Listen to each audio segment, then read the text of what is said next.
It's time to wake up and let the weirdness begin. It's the KVJ Show to start your morning.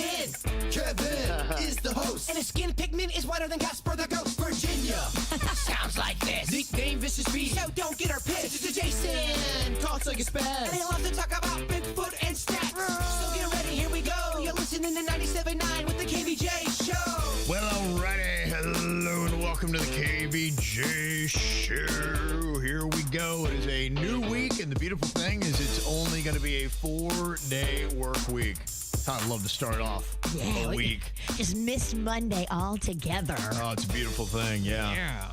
No, a lot of kids got to be pumped because for many different school districts, it's going to be the final week. Oh, it's the final countdown in my house. Oh, it is, huh? Panda is so excited, and Rocco too. But this is the end of 5th grade, and so Rocco's next school in the fall starts in the 9 o'clock hour instead of the 7 o'clock hour. Okay, all right. So everybody going to be sleeping in your house. This is going to be life-changing for my boys. Okay, yeah. all right. Same old for me, but for them, I'm happy for them. Yeah, see, Martin County and Broward both wrapping up on Thursday. Yep. And then Palm Beach wrapping up on Friday. And it looks like some of the other districts kind of wrap up next week. But yeah, for a lot of people, going to be a fun week. School's out for summer. That's right. Yeah. I know it's going to be kind of a rainy week, too. I don't know if you've seen the forecast. I did. It already was raining this morning on my ride into work. Yeah. And there's a lot of concerts coming up this weekend, and a lot of them are going to be at the amphitheater. No. You got Machine Gun Kelly is going to be there on Wednesday, Jelly Roll on Thursday, and then you got Dave Matthews in Friday and Saturday. Oh, wow. And it looks like a torrential kind of weather. So we'll see how that goes. So it might be tough.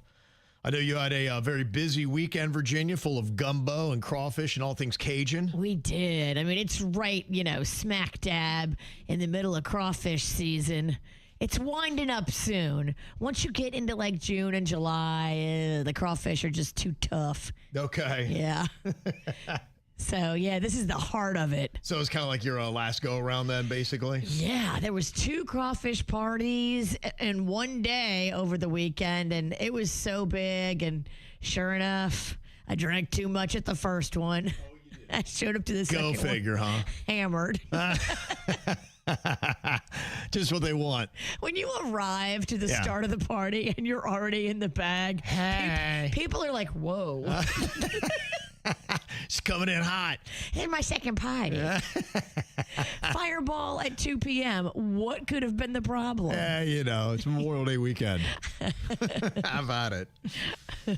You also did some binge watching over the weekend? I did. I got into more of those homicide shows. Okay. Homicide New York, which is really good. Oh, my gosh. I went to bed thinking about that and dreamt about it. That's fun. Oh. What is that? Is that like one of those network type shows? It's a Netflix show. Okay. And they feature a new case. Every episode is a new case. And you see from like start to finish, like how the detectives did it, how the family reacted, everybody trying to figure out what happened from the moment they go missing, from the 911 call. Boy, to the resolution. Netflix loves that murder, don't they? Murder does well. It does. It does. It really does. There's a lot of us that enjoy watching it. Yeah. That's who's got that show about the girl that drove the 2 people into the wall, right? Yep. That one's there as well. Uh-huh. So I thought. And then you did a kid's birthday party. I did. Jeez, we hosted. You had a little bit of everything. We did. What a well-rounded weekend. Well, my girlfriend, I told you, the dance studio where she was supposed to do her 10-year-old's birthday got flooded with plumbing issues. Oh, right, yeah. Poo water in the dance studio. Mm-hmm. You can't have a birthday party for a bunch of kids in poo water. No, it ain't going to be good. So, yeah, we let her come over and do it in our little clubhouse where we live. Okay. It all worked out perfectly. Is that the clubhouse that Rocco booked? Yes. Okay. Yes. He took care of all the party planning? He did. All right. He's in charge. Okay, that's good. We work for him. That's good. I saw baby Lachlan was at a Frozen painting party. It looked like a lot of fun. Ooh. Yeah, all they do is they have somebody dress up like one of those Disney characters, and then the kids just love it. I think it was Elsa. Yeah, because I guess to them, that's probably the real Elsa. So it's like meeting a celeb. They're like, what the heck, man? Can't even believe it. Yeah, Lachlan was even afraid to talk to her. Aww. He just looked up and smiled every time she said something to him. He's starstruck, huh? He is. He loves him some Elsa. Aww. Who doesn't? So That's adorable. So adorable. I know we're all very excited to see where Jbird went on his weekend little field trip that he was going on, a little road trip. We were talking about favorite snacks and all that kind of stuff, and I believe he was kind of loading up. Said he even did a little pit stop through Wawa, Virginia. I think you sold him on it. I love it. Yeah, there's a commercial coming up and everything. Not as good as the ones Rocco did, though. So what was the snacks did you get? I the road got trip? a lot. I went with what we talked about. I got some combos. Okay, all right. I also got, I didn't go Coca-Cola. I went Mountain Dew. Okay. For my drink because they didn't have a Slurpee involved. And then I went with salt and vinegar chips. Your Voodoo. Voodoo? Thank you. The voodoo that you do, that I do. Yeah, those chips. Delicious. The I love them. Zaps. Yeah. Okay. They are very, very good. Okay. And where did you wind up this weekend? It was called Spring Hill.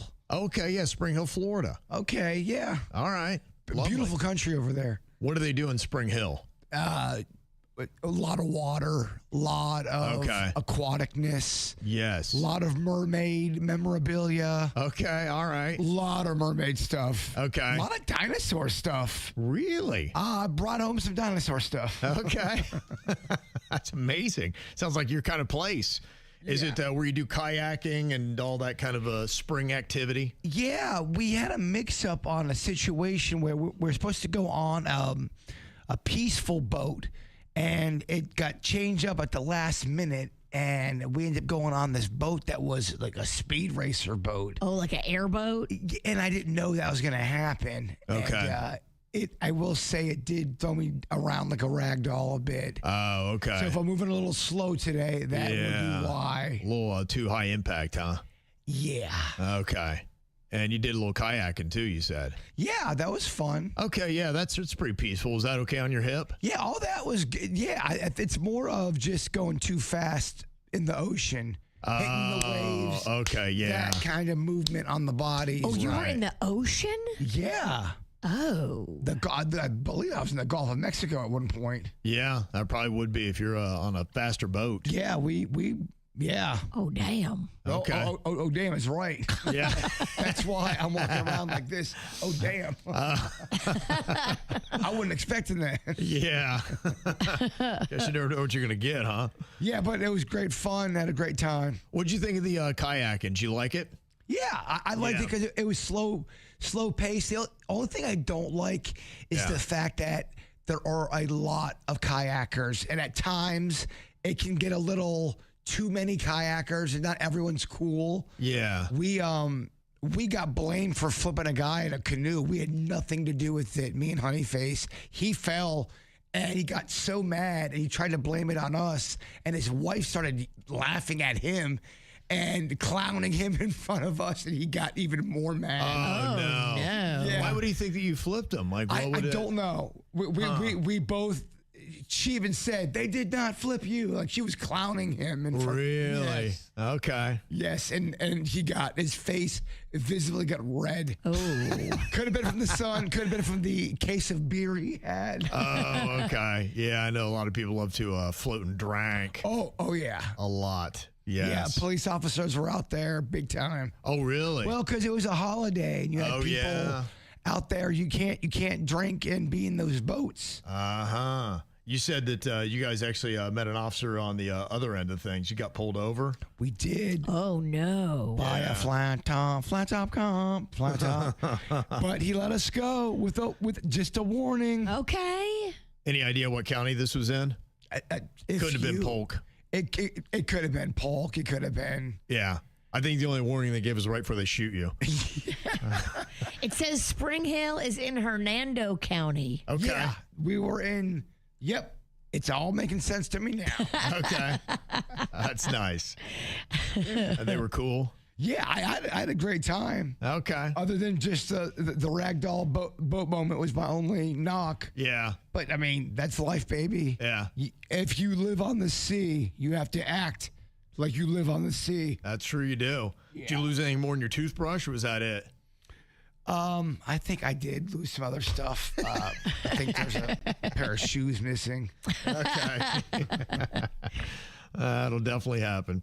Well, hopefully everybody had a nice, lovely, safe Memorial Day weekend. We put up a nice little tribute on the KVJ Show Facebook and Instagram pages at people there, because I know a lot of people spent yesterday, whether going to a military cemeteries or remember somebody that, gave the ultimate sacrifice for this country and the freedoms we made. So we did kind of a little tribute on social media for those people. So thank you to everybody that put in their loved ones in there that they were remembering over this Memorial Day weekend, and for checking that out. Yeah, it's beautiful. So if you could talk to your dog, what do you think that you would say to it? They are saying now that there's a lot of people who are working on this technology that will allow you to talk with animals. And the latest crew that has come up with this is a Chinese company that they believe have cracked the code on how to communicate with your pet. It's a new wearable device that claims to translate animal emotions into human speech with close to 95% accuracy. So you can understand them? That's apparently it. Okay. Now, they say the gadget hangs from your pet's collar and uses AI to study things like vocal patterns, behavior, and body language to figure out what your pet is trying to say. I'd be so heartbroken if I found out my dog Chewy, rest in peace, he goes, dude, you really weirded me out a lot of times, man. I'm not gonna lie. I wish you'd have been a little bit cooler. Yeah, you may not like what your pet has to say. They say the translator costs about $118, and apparently more than 10,000 people have already pre-ordered one. That's not a bad price for someone who, if your pet is your baby. Yes. Wouldn't you want to know what they're thinking? Like, you give them chicken and you give them beef. Do they have a preference? It almost sounds like that's too low of a price to where I don't trust it. It needs to be higher in price. Yeah, I don't even know if you should trust it, because the company hasn't released any scientific studies proving that it actually works. So you may put this thing on and... Is there fine print for entertainment purposes only? Right. It might be preloaded little things like, well, I want a sausage. And you're like, you find out the sausages is actually the big sponsor of this thing. And so you buy more sausages for your dogs. I want to go for a walk. Yeah, it sounds like it could be a racket. Every dog wants to go for a walk. That's the only thing I would say about this is some people think that their pets are so deep and complex. You would sit there and have some kind of big debate with your pet about sports or politics or Plato or Aristotle. And I don't think that the dogs are going to do that. I think the dogs want to get on the bed. They want to go to the bathroom. They want to eat. And they want to lick butt and probably get on another dog. And that's really about the 5 things you need to know. And that's just a fun Friday night, right? That's it. That's just it. Because I think about my dogs, and I'm with them every single day, and I pretty much know there's patterns. Like when Coco comes up at a certain time, I know exactly what she wants, and I make a movement in that direction. She confirms it by going, yeah, okay, this is the right thing.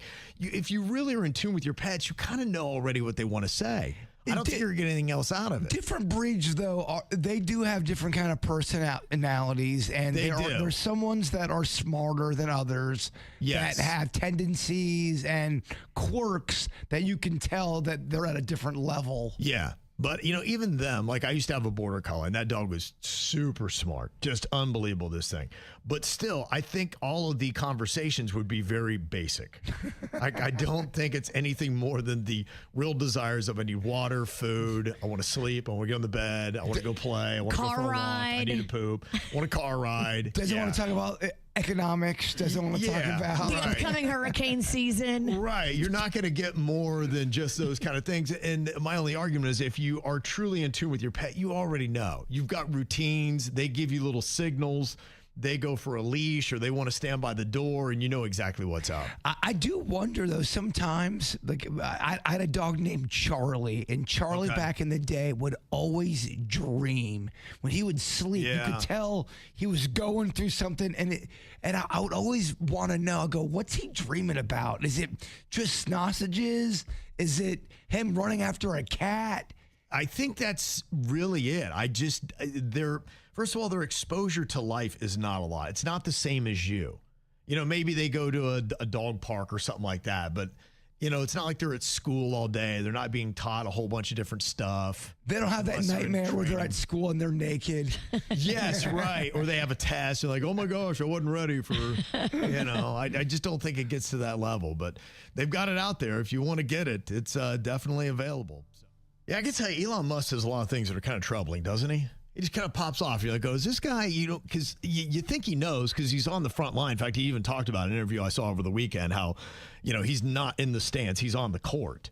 And so when he talks about artificial intelligence and technology, like, okay, this is a guy that's in the midst of it. If not creating it, he at least sees everything that's going on. This lizard man is pulling the strings. Well, there's also just like a way sometimes he'll talk. He goes, yes, humans will fall behind. And he has a smirk on his face. You're going, where's your cat that you need to be petting right now? Oh, it's just terrifying. Anytime he talks now, I get scared to death.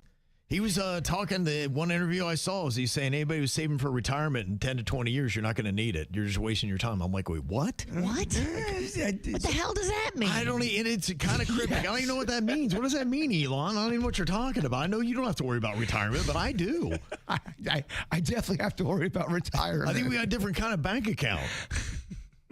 So I'm not going to need retirement because what? Because you're dead, or I just don't have a job. Didn't really get that explanation. Yeah, I don't know if it's that. Yeah, it's curtains for all of us, or AI is going to take over and they're going to do it all for free, and it's just want to hand me everything in life, which makes no sense to me. He keeps on saying, if you want to go out there and do the things you want to do, you'll still be free to do that. But we're going to live in this utopian world. I'm going, this is starting to sound like a cult. Yeah, everything he says completely freaks me out. Like, I can't even, like, I get trauma now just seeing this guy talking.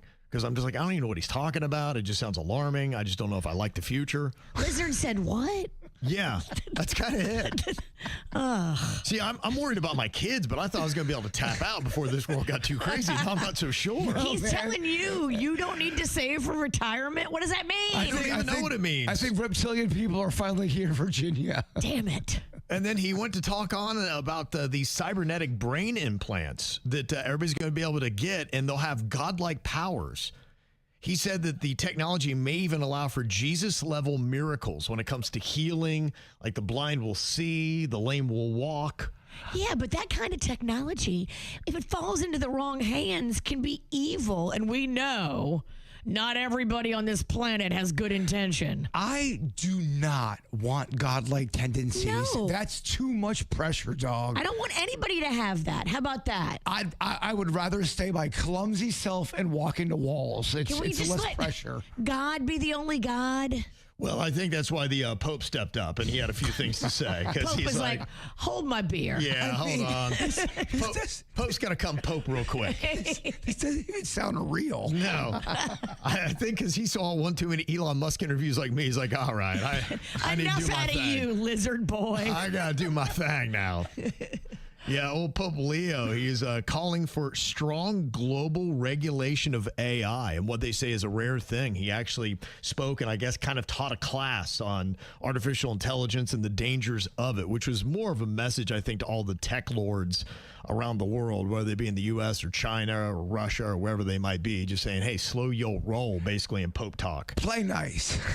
Yes. So he has no power to enforce this. Who's going to enforce slow your roll AI? There ain't nobody to enforce it. Nobody, right? Yeah. So Pope can pope all he wants. Mm-hmm. Elon Musk and his little lizard buddies, they don't have to listen. The ones that are going to be able to regulate it is actually AI. Right.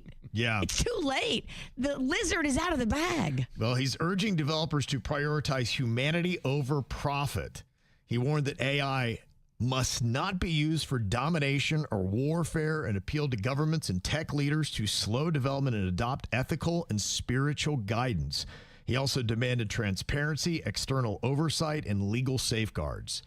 Yeah, of All course. the things our government doesn't do. Yeah, I mean, all that sounds great, but good luck with anybody who wants to use it for evil. I agree with you, Pope, but is this ever going to be possible? No. The government's not going to be transparent. There are evil people that are controlling the AI, and it's too late. Well, I just think that eventually, I mean, historically, a lot of countries don't get along with other countries. Yeah. They get into wars or fights. All the time. So if you're building an AI army eventually, and you've got one AI army over here and you got another one over there, now you're starting to get into a provocative situation. Oh, absolutely. Yeah. There's a lot there. And they're saying it's progressing a lot faster than they ever thought it was going to.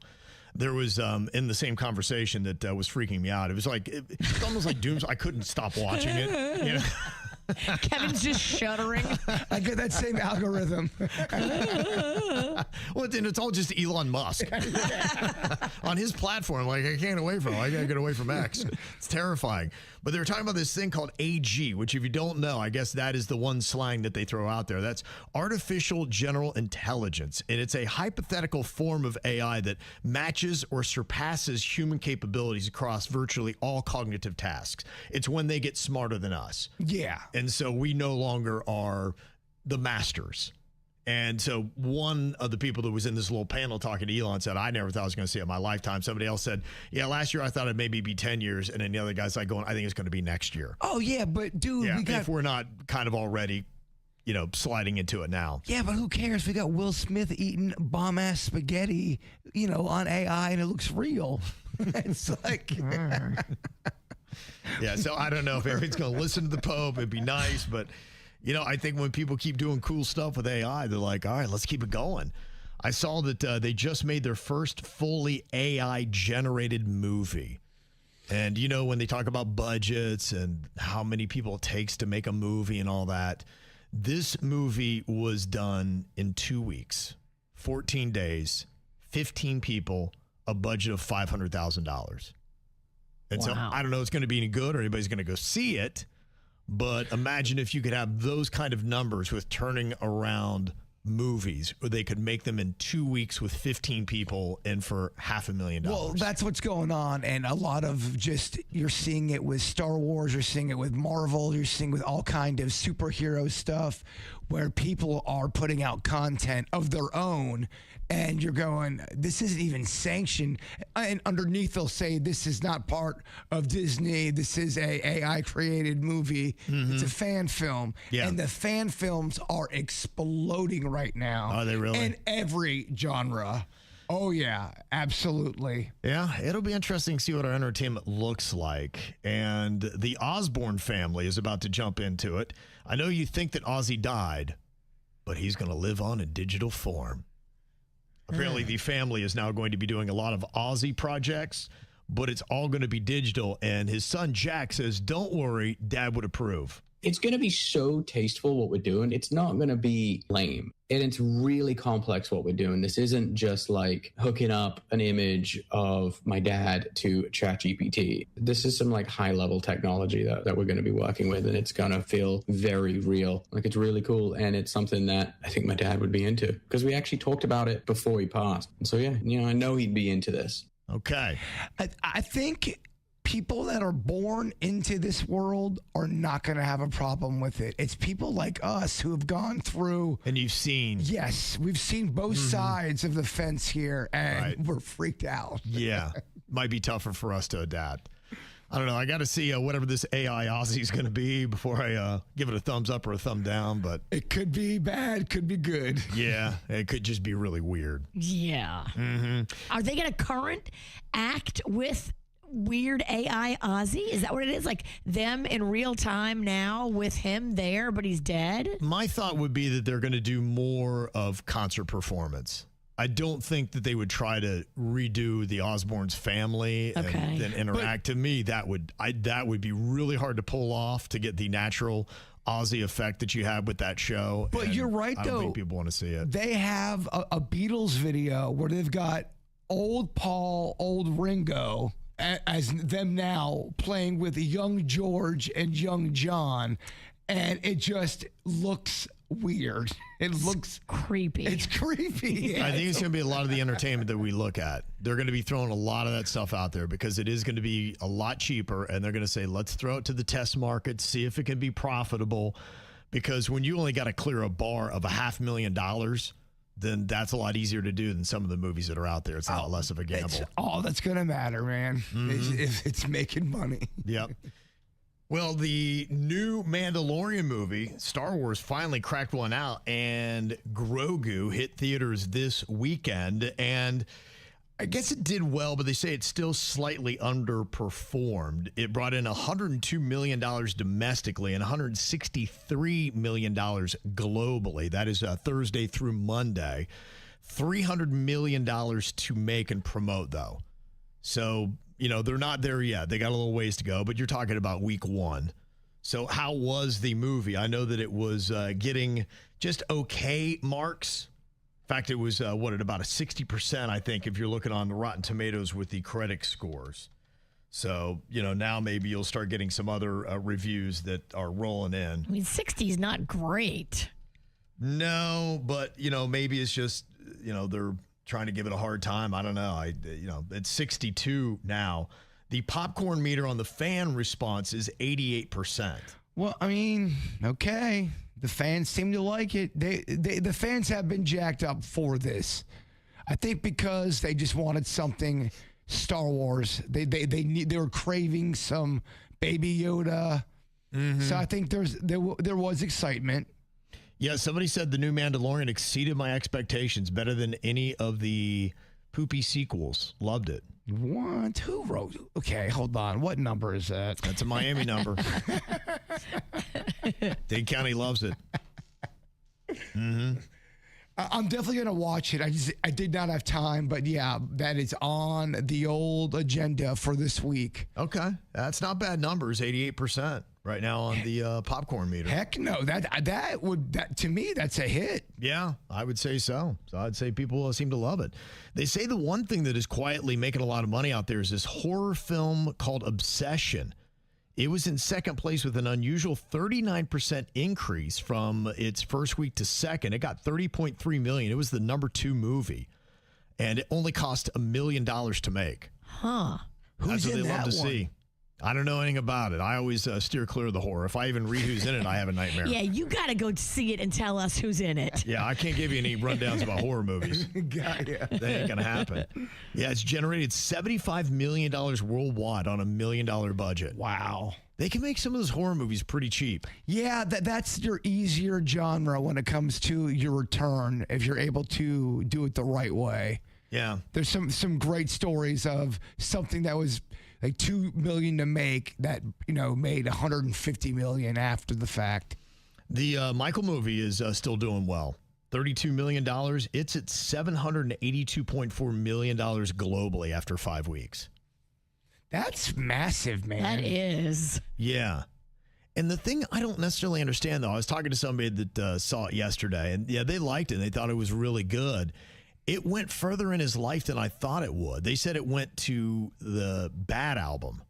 Okay. And I think it's pretty well known that they're going to be finishing up the story. But for me, when it comes to Michael, there wasn't a lot after that Bad album that you really want to put a whole movie in. I mean, they crammed his greatest years into the first movie. What is left other than if they're going to go into all the scandal? That's what I think you might get is the scandal stuff and how he had to deal with that and showing that side, because that you could do a whole movie on just that alone. But they're not going to show the messy side. With his family, that's what I can't figure out, when they're the ones that have been trying to make sure this is squeaky clean, unless the whole second movie is going to have the agenda to do everything to make sure that there's no doubt that Michael didn't do any of this stuff he was accused of. All the people who accused him were shady. Look at them. They're all shysters, just in it for the money. I think that's what you're going to see. Yeah. He was a persecuted soul, and let's get the record straight, and this is it. Yep. I think that's exactly what you'll get.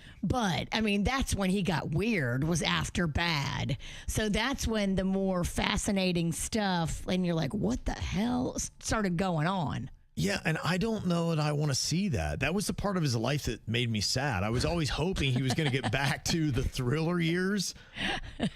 Instead of bad, Well, then you know what? sad. It Don't went go from bad see to it. worse. I don't want to see worse. Don't see the second one then. Yeah, I hear the first one's great. I want to go check it out, but yeah, I don't know if they're going to do the sequel or exactly that's going to go.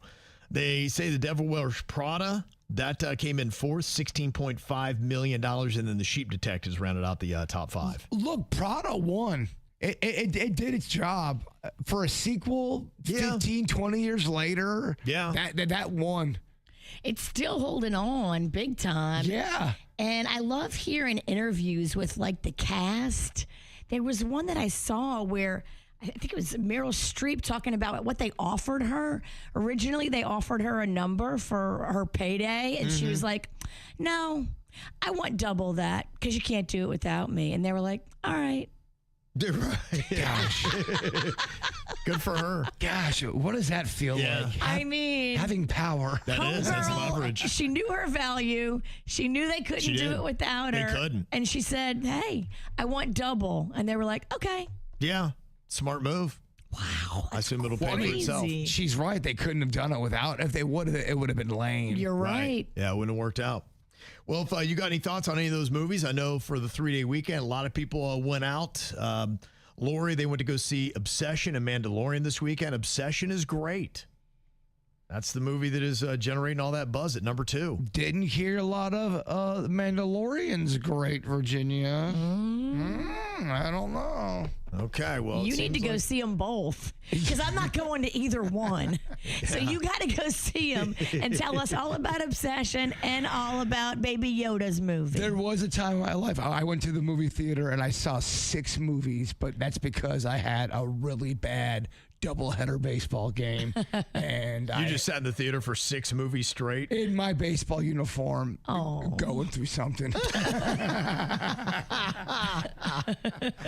Sounds like quite a day. It was not a good day. Well, if you really loved a 3-day weekend and you want a little bit more, why don't you look into an adult gap year? Apparently, everybody's doing it now in Gen Z and millennials. An adult gap year. An adult gap year. Yeah, you've ever heard that whenever you're, leaving college and before you head into life? Sometimes they'll do that gap year so they can go out and try to find themselves a little bit. How will you fund said gap year? You move in with your parents. Oh. Yeah. They're saying that more and more Gen Z and millennials now who are kind of burned out with corporate America are taking the adult gap year, or they're calling it mini retirements because you've put in so much already. Yeah, they're taking this adult gap year and they're doing a whole bunch of videos about the toxicity of the hustle culture that is out there, ranting about it.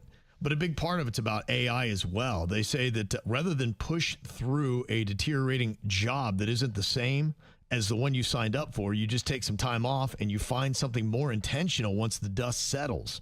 They say it's an opportunity to reset and pursue various side hustles to figure it all out if you can't carve out a new career path. I heard these 3 girls on TikTok talking about doing something kind of similar. They all had jobs that they weren't making a ton of money and they weren't really happy. And so they decided to, together, the 3 of them, just go open a coffee shop and bookstore and just follow their dreams and their passion. Okay. Instead of working for the man and feeling empty and abused. I thought that story was going in such a different direction. I thought that was ending in OnlyFans. They want to make more money. You never know. It still might. Yeah. But for right now, Had they done it yet, or were they just talking about doing it? they had got all the funding. They got everything together and they were about to open it. They say that people who are younger workers, they're looking at the longevity of their careers and they're seeing where AI is about to intersect. And they're looking at their field and saying, okay, am I going to have a job, or is this a good time now before I get further into this and further down the path to maybe reset, make sure that this is the career path I want to do because it's already burning me out? And what are the options? Well, I mean, I just want the first option I want is the option of truth.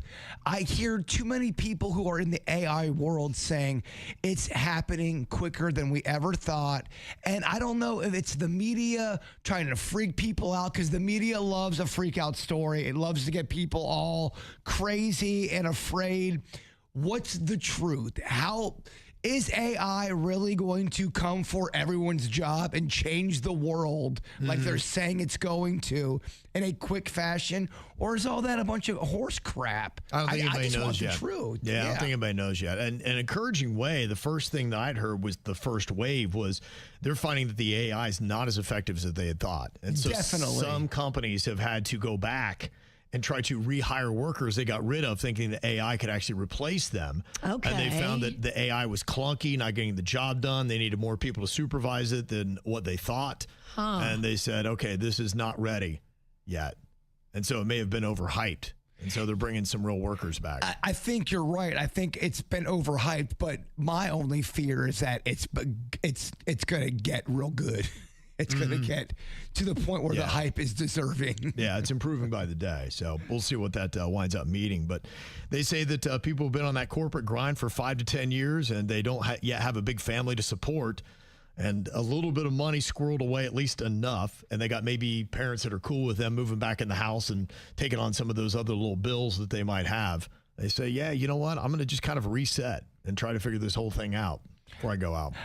My dad has lived with me at times. I love when he comes back and stays with me for 3 or 4 or 5 months. I love it. Yeah. It's exciting to think about, like, what these girls are doing, or what, like, you're betting on yourself. Win or lose, Right. You're saying, I'm going to do this. I'm going to follow my dreams. I'm going to make myself happy. And to me, that's exciting. And it's not a bad idea if you don't have those obligations, the family and the kids and all those things where, then you're kind of trapped in it and be like, all right, I just need that paycheck. But if you got a little bit of flexibility, then, why not? If you're not that far into it, it might be a good thing. I don't know of any other generation that's had to do a reset into their career to say, wait a minute, this thing is changing faster. And I don't know if any American generation's ever dealt with what is coming up. I think we're living in a very weird time in the history of humanity. It is a very weird time. And there's something about people's jobs, too. I saw that half of workers would quit their current job within 3 months if they could afford to. So that's half. 50% of the workforce out there would not love to do what they're doing. Oh, man, I love it here with y'all. You're the good 50%. Yeah. And I bet you that number is going to continue to go down. When you think about it, like, the grind is exhausting if you're not getting any joy out of it. Yeah. And I think the newer generations are realizing, wait a minute, what am I doing this all for? Yeah. If I'm not enjoying my life, why the hell am I even here? So might be something to consider if you do have that ability to be that flexible. Maybe talk to your parents and be like, hey, did you box up everything in my room yet? Because I might be coming home, man. Hey, ma'am. Yeah, time for an adult gap year. It's the KVJ Dirt of the Day. It's the KVJ Dirt of the Day. Virginia, take it away. Cause we need that Dirt of the Day. This Dirt of the Day is brought to you by my favorite closet people, closetsbydesign.com. Kyle Busch.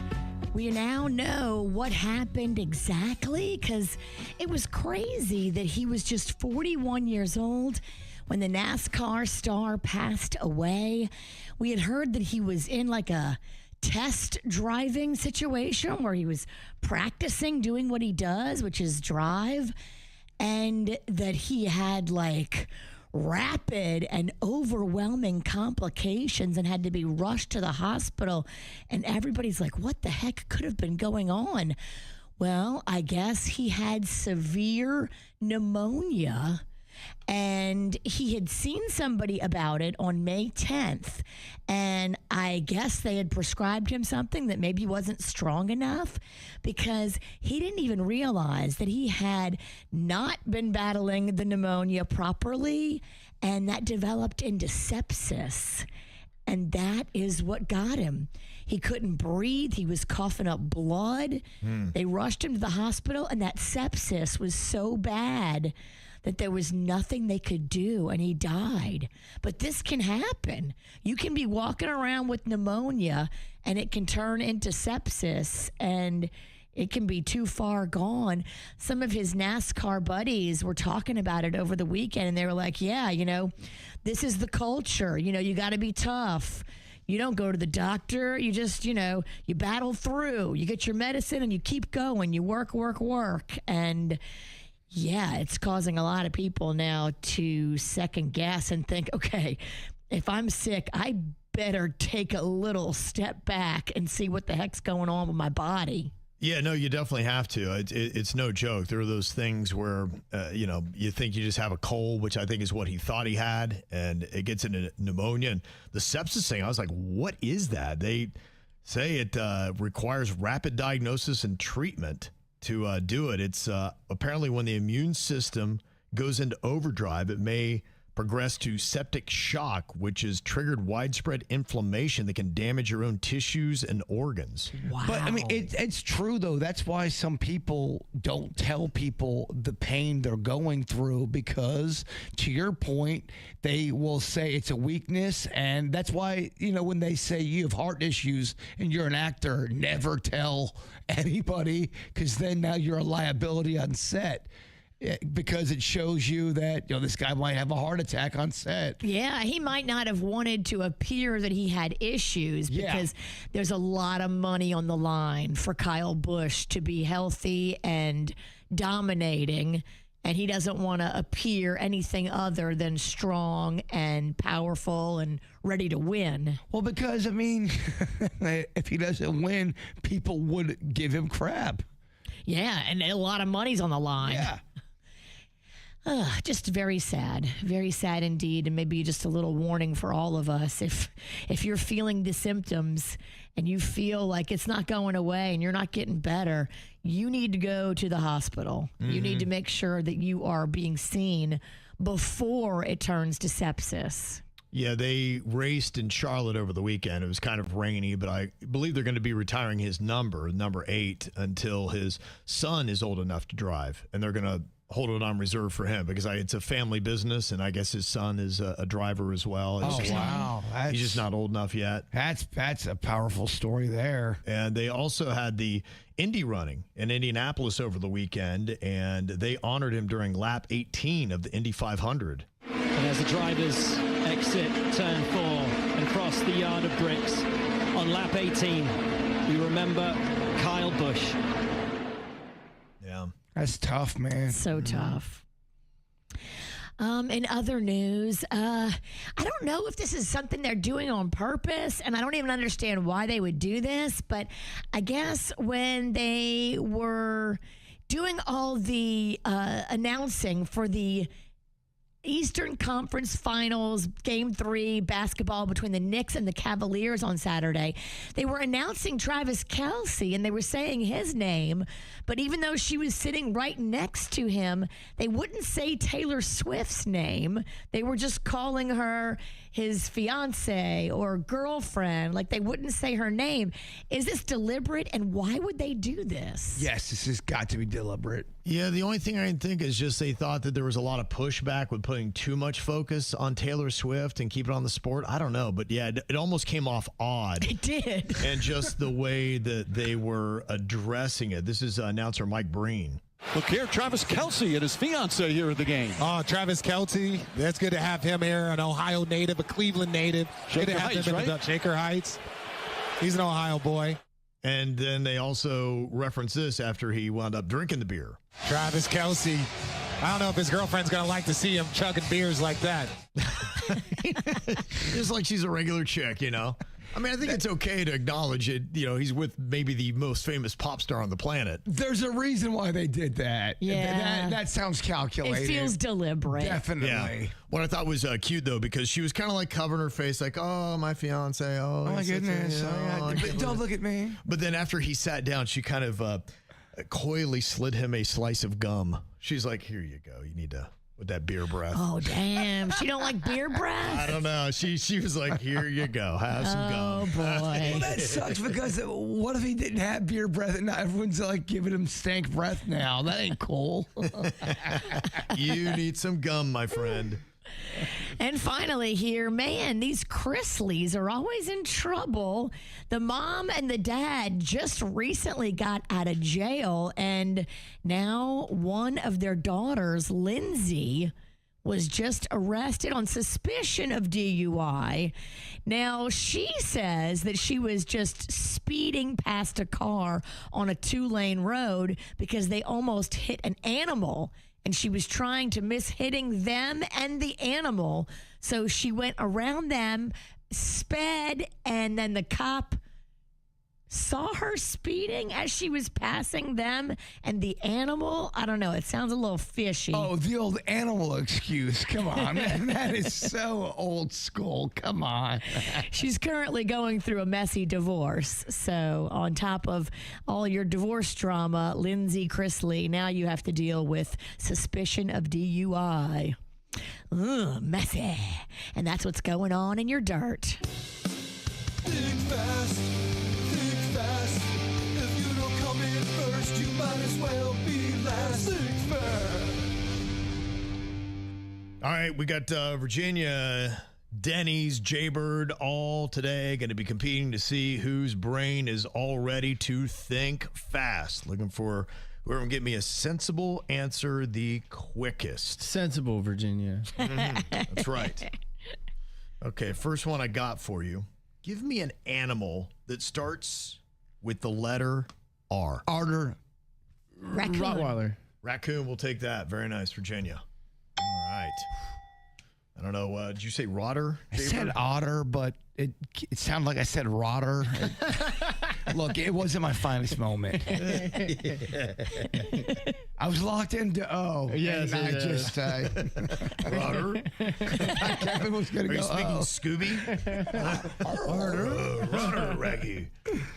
If your intent was to confuse and make your partners and your co-conspirators confused, it worked. Good. All We're right. like, wait, what? Yeah, I'm playing offense right now. He's in our head.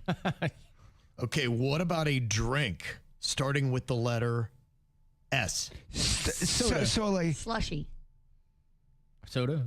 Okay. Soda water. Oh, maybe Virginia got in there first.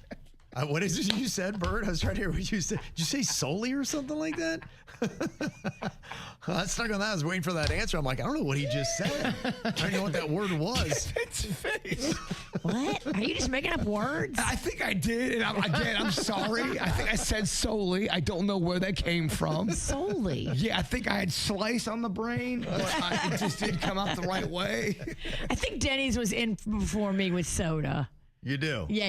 He definitely said soda first. Well, we know who definitely did not get the point. Yes, okay. Yeah. All right, focus, Bird. Okay, give me a sports team, any sports team that starts with the letter P. Philadelphia Pirates. Okay. Virginia got that. Yeah, okay. I think so. Yeah, Bird started Philly, and then he went Pirates, I think, after Virginia. Or Yeah. whatever he threw in. I don't even Yeah. know. Okay. One of my worst segments ever. You know what? He's in quick, trying. Just, no. I am trying. Just ain't working. Just ain't working yet. Okay, give me a junk food that starts with the letter C. Chips. Oh. And he knows that junk food. Oh, I do. Oh, so go corn nuts. Bring it back from Friday's show. I love corn nuts. They get all in your teeth. Okay, we got 2-2 tie with Virginia and Denny so far. Okay. Give me a superhero that starts with the letter S. Aquaman. Superman. Okay. Start. He Aquaman. fully said Aquaman. Aquaman into Superman. Yes. And Denny's was right in there. I couldn't tell when he started. I had Superman as It was well. close. Don't give me that point. We'll give that one to Denny's. Okay. Terrible round. Okay, Denny's close to putting this thing away. Okay, give me a reality TV show that starts with the letter B? Balin. What's that? Balin out loud. I think Jbird, I'll give him Big Brother. Oh. I think that's what's in there. That means Denny's going to get the win. Wow. 3-2. All right. Nice job. We did it, dog. The Right assist. there. We did it. Yeah, that was it. Kept the witch out. Got Denny's the dub. That's how that went. If somebody's done you wrong, it's time for you to sing along and call them out, call them out, call them out. You gotta call them out, call them out, call them out. It's time to call them out. Okay, who do we need to call out and for what here today? Anything you can throw at us, 877-979-WRMF, 877-979-9763 here at the KVJ Show. One of the first things that kind of got to me and I need to call out, I saw they had the American Music Awards last night, and BTS back for the first time on a stage in 4 years, Virginia, after doing their military duty. And here we are. Yesterday was May 25th. And they awarded BTS with the Song of the Summer. Why do I have a problem with that? It's May 25th. Yeah, we don't even know what the summer has to bring yet. Oh, no, this is already the Song of the Summer. They've won it already. Okay, I get Swim is the name of a song because it's summertime, people going to the pool and all that stuff.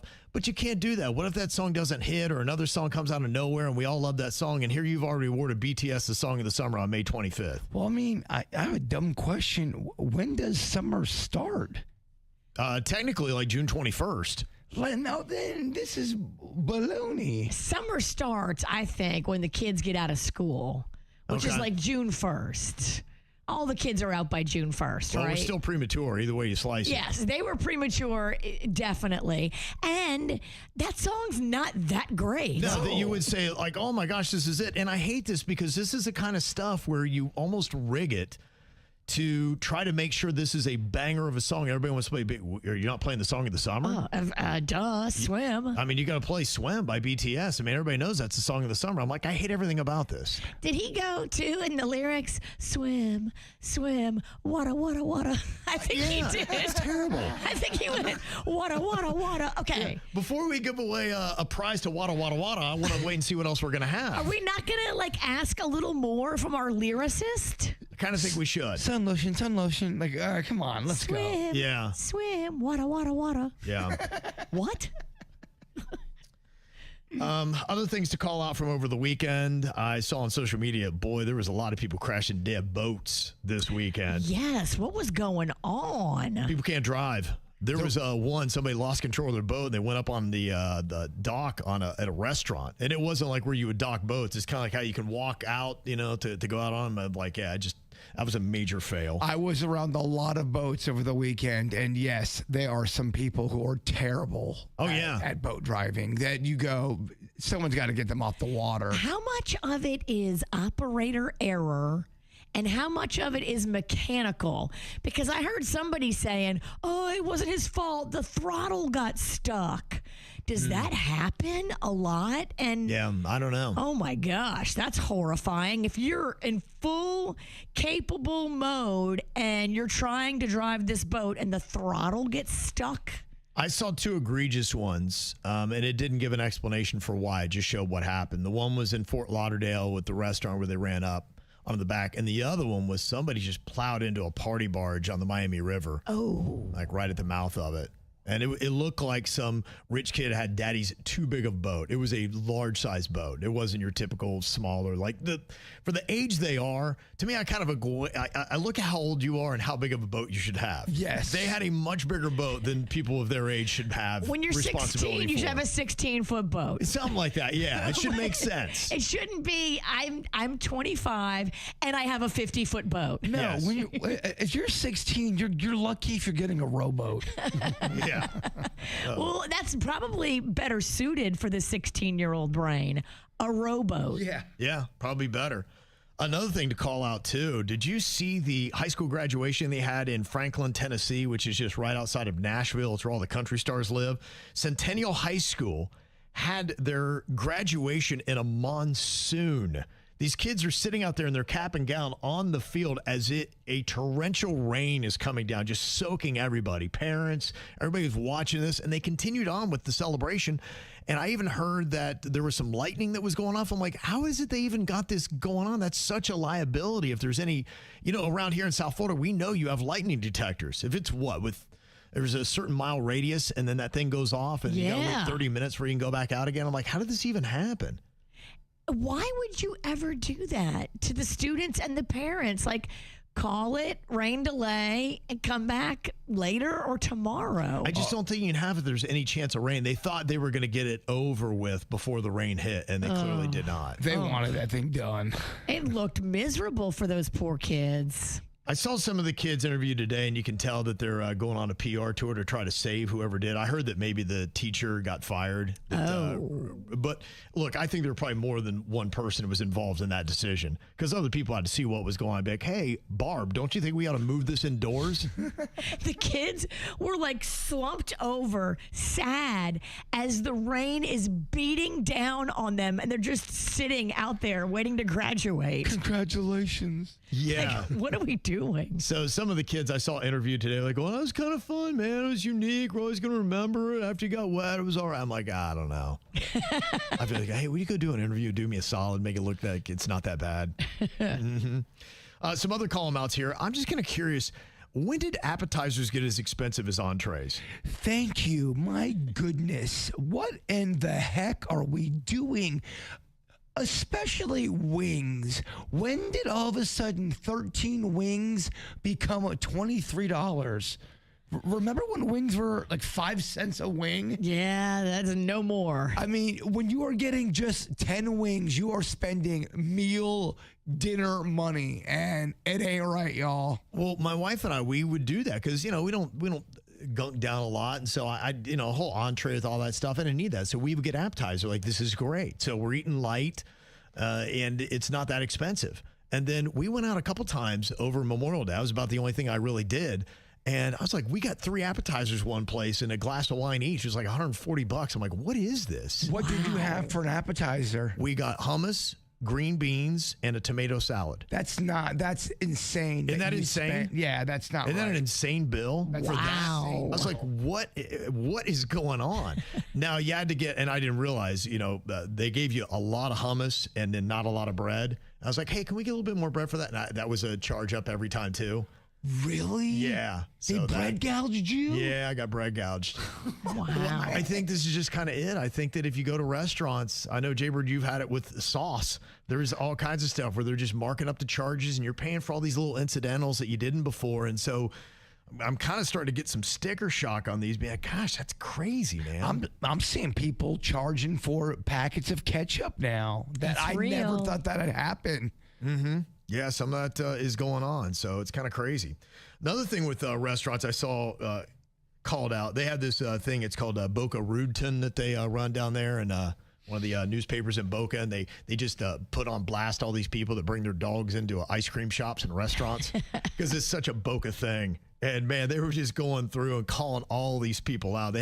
Somebody had her dog inside of a 16 handles on Yamato and Boca. Somebody was at Lily's Handmade, like going, "What's up with all these dogs in the ice cream shops? I want to get an ice cream without dog hair in it. Like, you not know how gross this is?" And then there was some lady just had her dog sitting at the table at Seasons 52 on Glades Road. Another one at Motec in Boca. That's a fancy restaurant, is it not? It is. Yeah. Just the dogs sitting out. They're those smaller little Pomeranians or whatever they are, like I've got, but it's a dog. Well, I hope it was at least drinking a classy drink like brandy or something. Just sitting there, had its own chair, was just chilling. So I didn't know. I didn't think you could do that. I didn't think you could either, but I am always surprised by how South Florida bends rules. Well, think about it, too. Maybe she is a regular. Maybe they like her. Maybe she spends a lot of money, and she claims it's her emotional whatever animal. And support dog. They're like, let Barbara be. She's cool. Yeah. Maybe. On the same post, though, they had the sign that said, "Service animal fraud is a crime punishable by a $500 fine." And I think that's a lot of what it is they try to go with this as some kind of service animal, or it's my emotional support animal, and nobody wants to rock the boat, and it's in Boca, and you know how much somebody's going to come back at you. But people did start turning the tide when the peacock at the airport was... That was too much. At that point, people finally said, guys, what are we doing? Yeah. A peacock? Yeah, they didn't. The airport's not going to mess around. But No. restaurants in Boca, they're like, all right, I don't want to deal with it. It's fine. Now, Denny's pulled up something else that was kind of crazy, and I'm just wondering how much more we're going to see people get called out hard on Nextdoor and social media. There's a post that calls out this bingo playing grandpa with his photo, and the post reads, warning, this guy acts real jice. I think they meant to put nice. Uh-oh. It says, he's a child molester. I was with him until his daughter told me he's been molesting her. He also shoots up meth with a needle in his A-R-E. Don't let him around your kids. I was like, whoa. You put something like that, you bets have some proof. You got to have proof. If not, I mean, you could absolutely argue that ruins your reputation if it's not true. Well, the way that it was typed and the fact that they had 2 typos in it lets me believe that either one, they're not that smart, or 2, they were typing with emotion. And then they put it up fast and they didn't think about it. They didn't check it. And there it was. His photo, those accusations. It also says maybe they're hammered.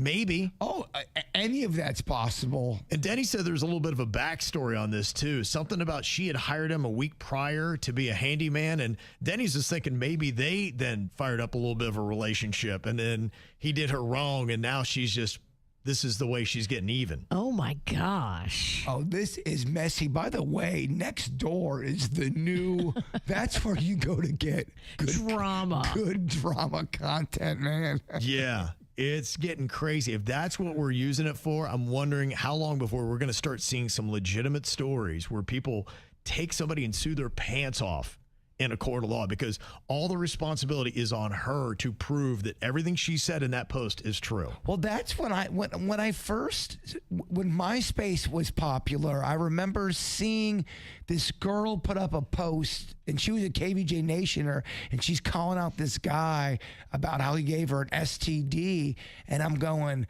man, you start calling people out, you better have some proof on this and be able to. If not, I think you can get in some deep trouble. Yeah, it's a good thing that they need to teach people, because we learn that in the media, but they don't teach that to people who now have social media. I think the rules of engagement still apply. And you're right. If you're drinking and you're emotional and you're behind a keyboard, believe me, I've been there before. Don't. Don't. Now, one of the texts explaining all the dogs in the Boca restaurant says, I serve at a local restaurant. We have had many instances where a guest brings in their dogs we cannot question because it is against the law, but we all know that it is not a service animal. Would love to kick those people out. So if it's not against the law, what if you have your own policy at your restaurant? If your policy has a, I don't know how this dog is. Yeah, rule. I don't. How is this way? Especially if they have a fine for people that are trying to cheat the system, a $500 fine. Well, if they're saying they have a disability and this is a service dog to help with their disability, the restaurant is afraid to question that, because if they question it and it's a legit disability and the dog really is a working service dog, Yeah, right. I think you have to allow it in. And if a scene was ever going to get ugly, it would happen in Boca. Oh, yeah. If you called somebody out, it would.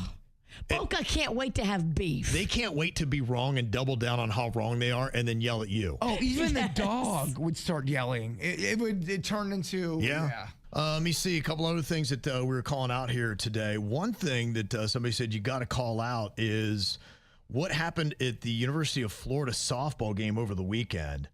I don't know if you caught any of that, but they're a pretty good softball program. And there's this team at Texas Tech. And ever since the NIL deal happened, where you can do the name, image, and likeness and start paying players, they got oil money in Lubbock. And so they'd be paying a lot of players, whether it be football or whether it be softball. And all of a sudden, Texas Tech is real good in everything. Okay. Go figure, huh? Well, there's a squirrely dude that played in the NBA for the Nets and other teams. His name's Jason Williams, and he went to the University of Florida. And so did his daughter to play softball for 2 seasons. And then she got that big old check and went to Texas Tech. Well, Texas Tech was in Gainesville playing the Gators over the weekend. Best of 3 series. She hits the game-winning home run in Game 1. Gators come back in Game 2. And in Game 3, things get real chippy. This Jason Williams, he is a jar. And even though he's a Gator, that's where he went, he is getting into it with the Gator fans, and they had him ejected out of the game. Oh, my daddy. He comes back to the game, though, and apparently they're then throwing things at his younger daughter. What? His older daughter gets up, and she hits another jack. She was just a monster. And the thing was, they hit her with 5 different pitches. So one of the Texas Tech girls tried to come out and attack the entire Gator team. They had to get her back in the dugout. Emotions got running high. The Florida Gators coach gets kicked out of the game. Oh, my God. And then Texas Tech run rules them, just pounds them in the 3rd game, and then Florida won't come out and shake hands afterwards. And so Texas Tech is out there dancing on the Gators Oh, field. they didn't shake hands after? They did not shake hands afterwards. Whoa. Texas Tech lined up to shake hands, and the Gators, without their coach there, said, we're out of here. And so they left, and it was a hot mess. And here is Jason Williams giving his thoughts afterwards and talking down to his old team at his alma mater. Hooping and hollering, what it do? As you can see, I've been doing a lot of hollering this past weekend. Voice gone. Rooting on the Red Raiders from Texas Tech against the Gators from Florida. Yeah, I had an eventful weekend. My daughter did her thing. The whole team did her thing, but especially proud of my daughter going back to Florida and doing what she did. Going through the that she went through this past weekend. If you guys watched the game, you guys know what time it is. You guys see how them Florida Gators acted at the end of the game. They didn't really want to shake hands. They didn't want to do none of that. The crowd tried to get me ejected, this, that, and the third. Some fans hit my youngest daughter with some objects. We were asked if we wanted to press charges. Nah, we ain't about that. Let that little old lady live, man. She ain't got much longer to go, so let her go on and live, man. We didn't do nothing to her. She was just mad that the Gators was losing, and that's cool. That's what she's supposed to be. She's supposed to be mad when the Gators is losing if she's a real fan, but she ain't supposed to be hitting little girls with objects and like that, but yeah, that's for another day. Okay, there he was. I guess when you win, you get to jaw, even if it's your old alma mater. So My only critique would be I think he needs to find a windier place to record a video. he was. He just he had to get that out. He's like, I'm gonna pop off at the side of the road. I'm gonna dance down, double down on people. Maybe just put your window up. Mm-hmm. Yeah. Just for a couple minutes while you record. Now, we do have some people here trying to clarify how the service animal thing works after I saw Boca Rude was calling out all the doggies that were in ice cream shops and even in restaurants. Ethan's on here from Palm Beach Gardens. So what is the ruling on that? Because somebody had said just a minute ago, said legally we're not allowed to ask. But what is the actual ruling on that, Ethan? Yeah, so you can ask if it's a service animal. And then you can ask what service it provides. That's the only 2 legal questions you're allowed. If they say emotional support animal, that's not covered under the ADA protection or the American Disabilities Act. So you can actually deny them if they say emotional support animal.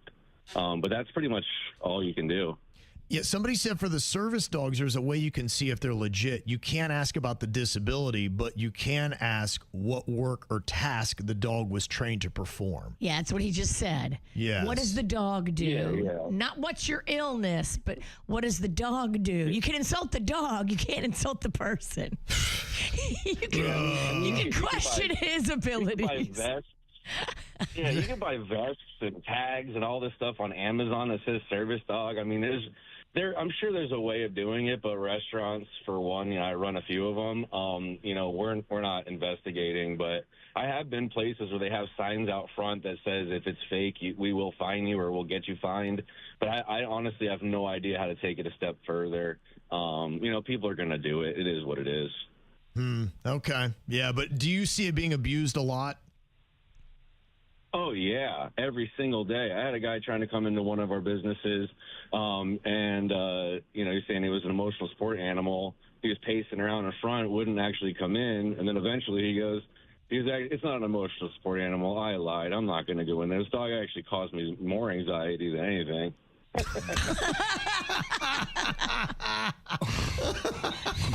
He turned on his dog. Wow. He turned on his dog? Yeah, he did. He turned on the dog. That ain't cool, man. What's the weirdest animal you've seen someone trying to bring in?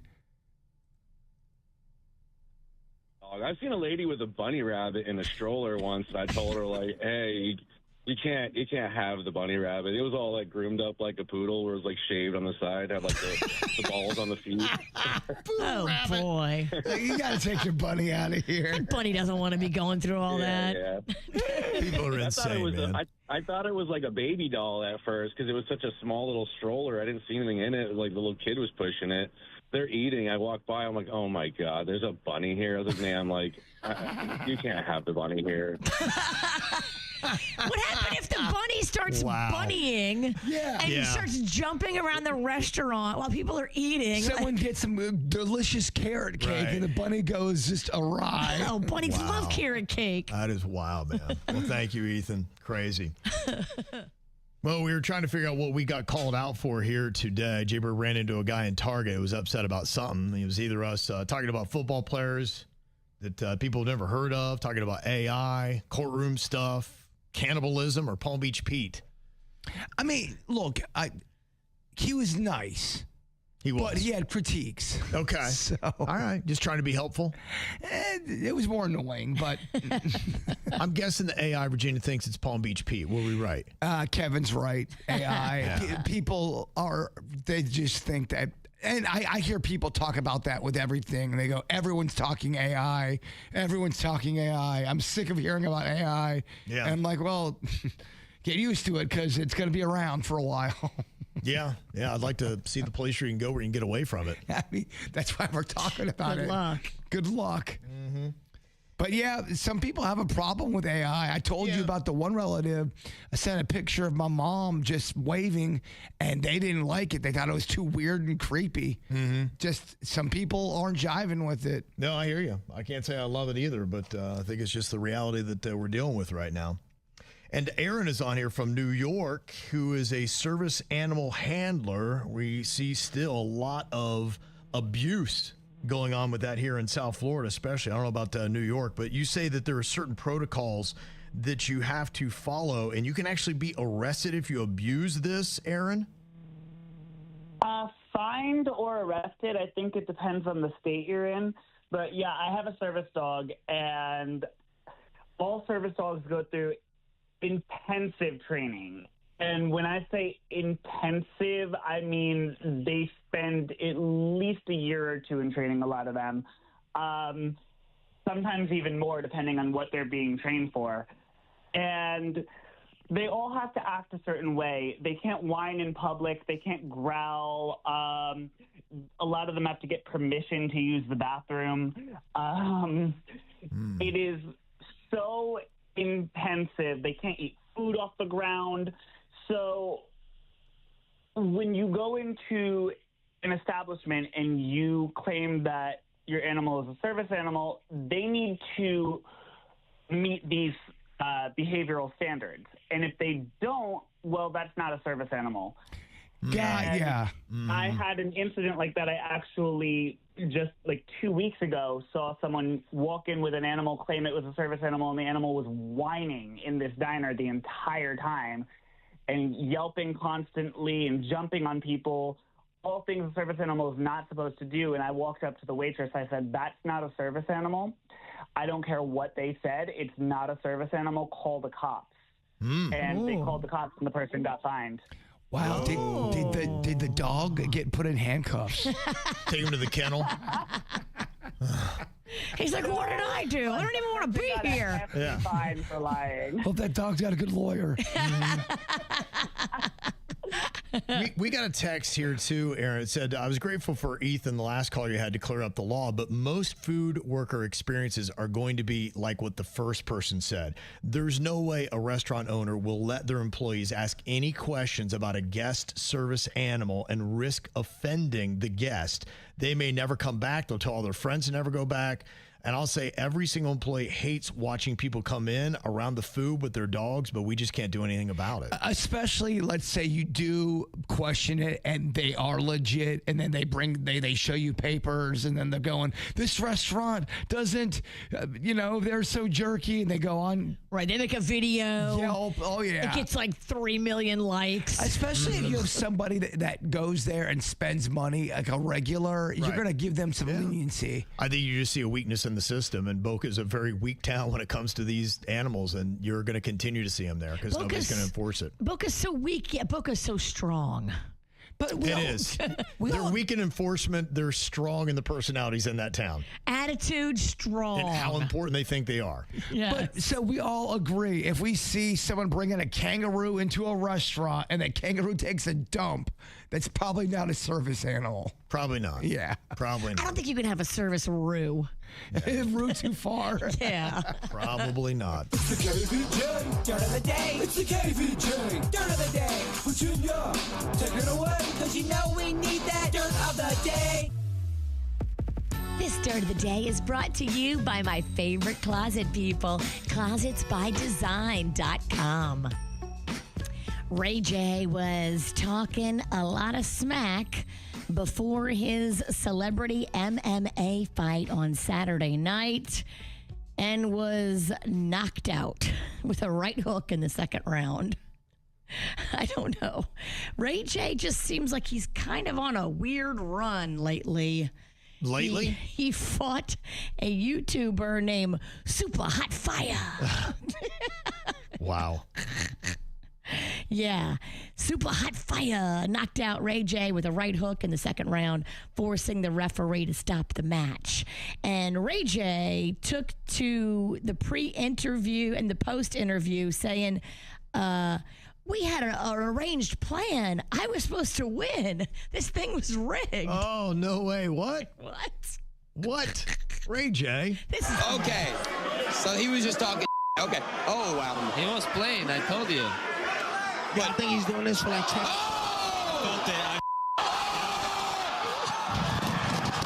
So he's saying he was supposed to win, and the Super Hot Fire fought back and actually took the dub he was supposed to get?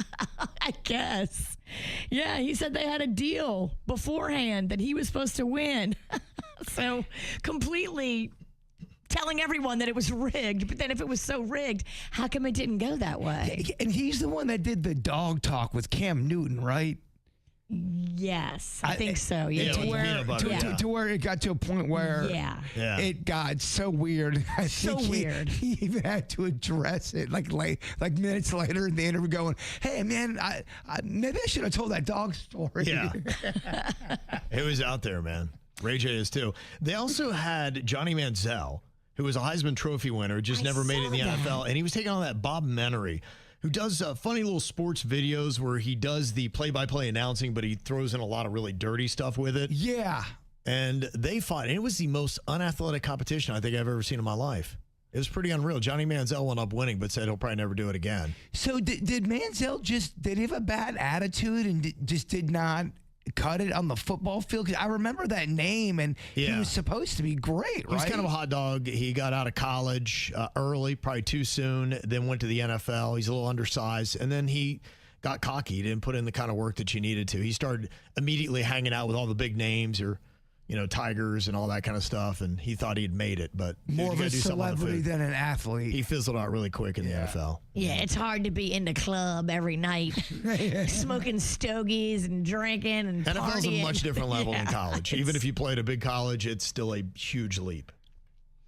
In other news, I don't know if you guys saw, but sadly, Rob Bass, best known for It Takes Two. Remember, it was Rob Bass and DJ Easy Rock. Rob Bass died over the weekend after a private battle with cancer. He was only 59. Oh, that's heartbreaking. Yeah, it is. Got more time than DJ Easy Rock, though. He's been dead since 2014. True.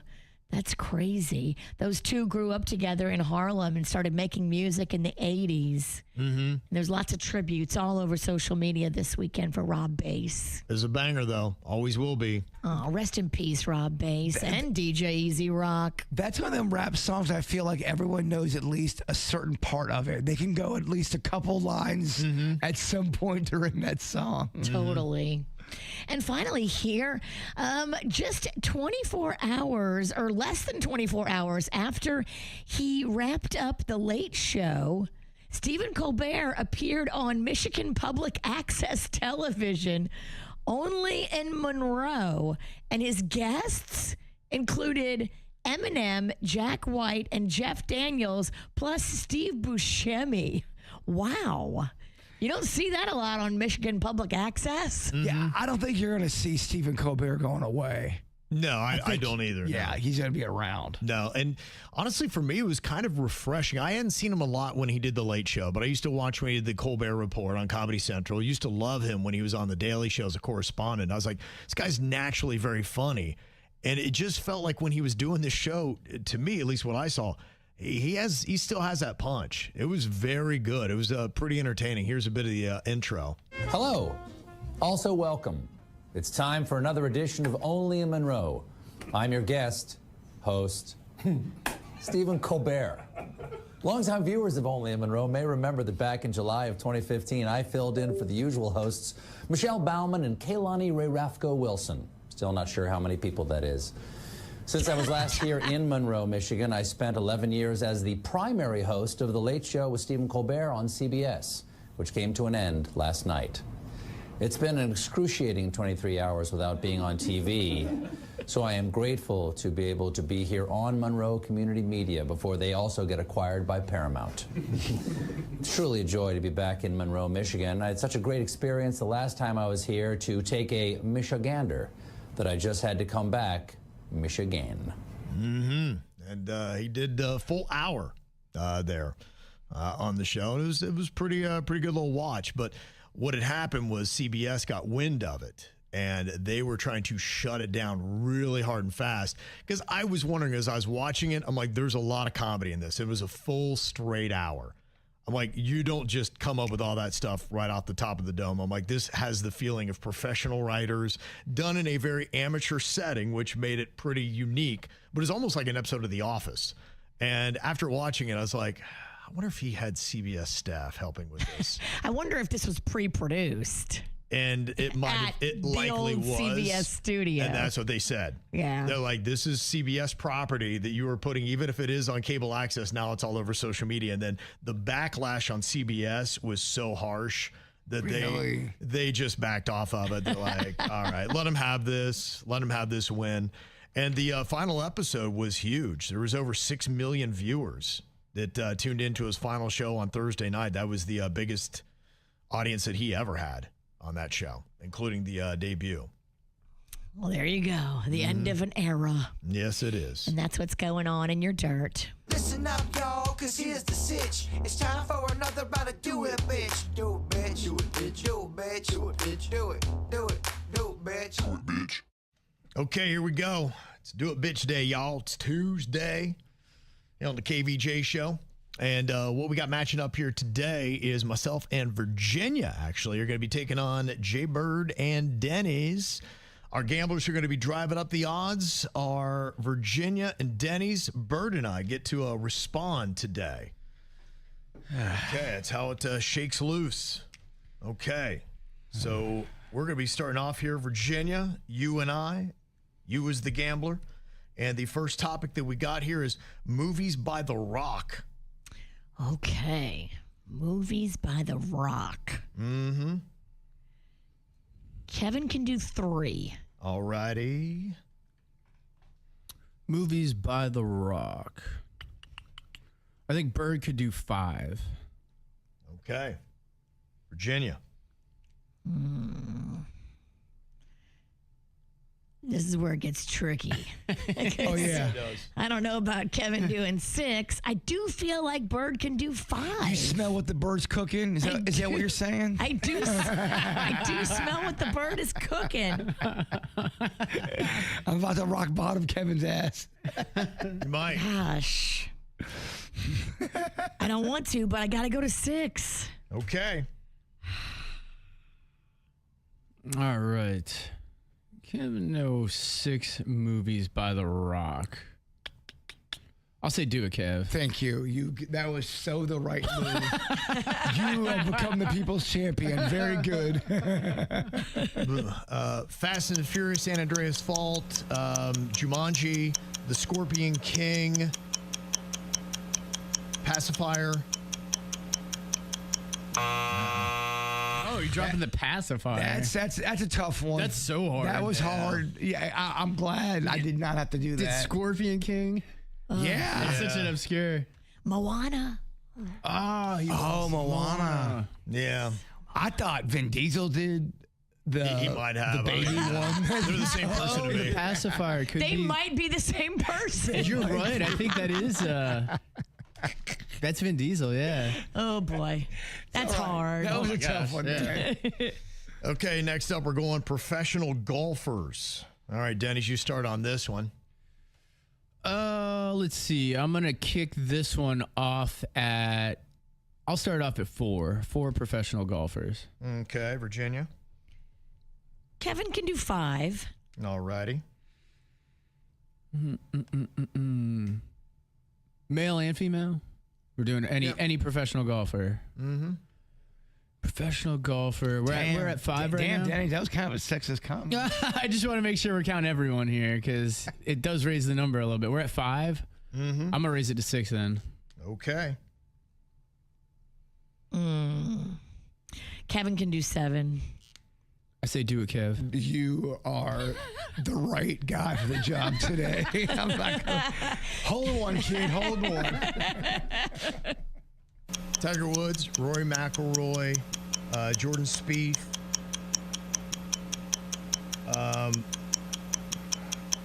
I don't know. I can't. I got technical problems going on. I can't even. We keep getting signed out of the texter for whatever reason. Yeah, I'm over here like, that's not working. This isn't working. How many do I got to do? What am I talking about? Yeah. He forgets the topic. Just can't He forgets even. his own topic. No, I got too much going on over here. I'm getting buried. We went too big. We went too big. Personally, he would have missed on the last 2. I pressed 2-0. I think you should have got a mulligan on that one. Oh my gosh, I'd love one. All right, we're 1 away from a sweep. Oh, no. And by the way, our punishment blew up, so I got to try to figure that one out. Oh, no. Too much. It legit blew up. Oh my gosh. Yeah, so we'll try to solve that one after we lose this last point. Then I got to deal with a punishment? Oh my gosh.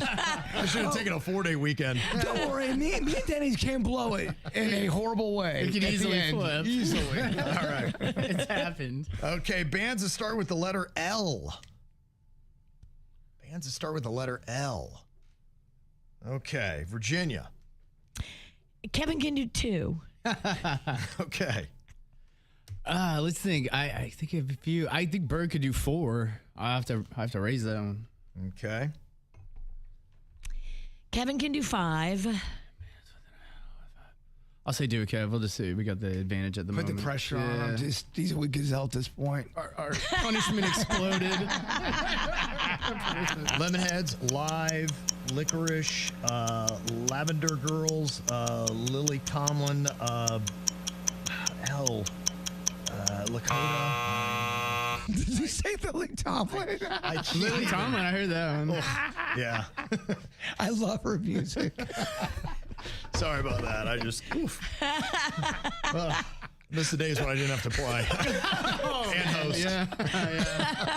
That was a lot for our weekend. That was a lot. That was a lot. All right. Well, that's a clean sweep. Do it, bitch, is over. Now we got to figure out what the punishment is. All right. Okay, Virginia and I were the bad losers today. Unfortunately, I was not there. Not much of a partner today. So 3 up, 3 down. We got the loss.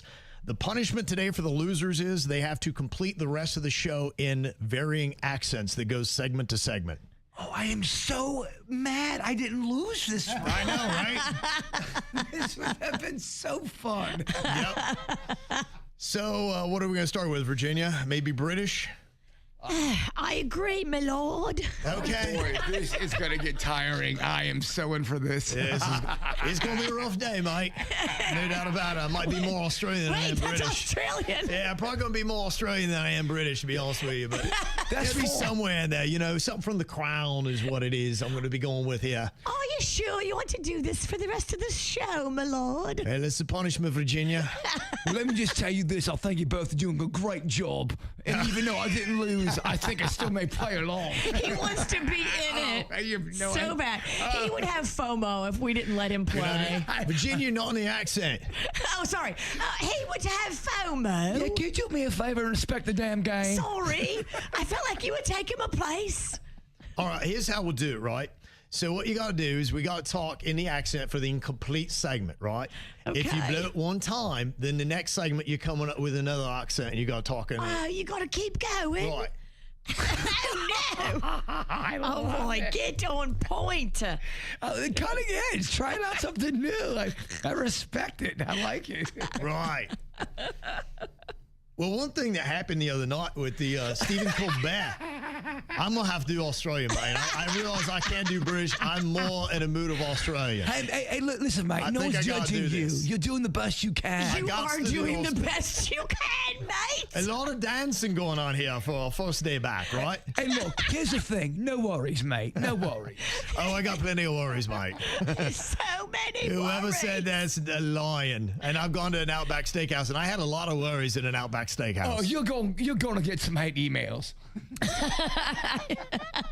One thing that happened with the Stephen Colbert that he did the other day was they tried this old sandwich, right, that he had Jeff Daniels come onto his old show about, and they had to put peanut butter and potato chips, and then they put some barbecue sauce, right? Oh, it sounds delicious. And they had to eat it right there on the show.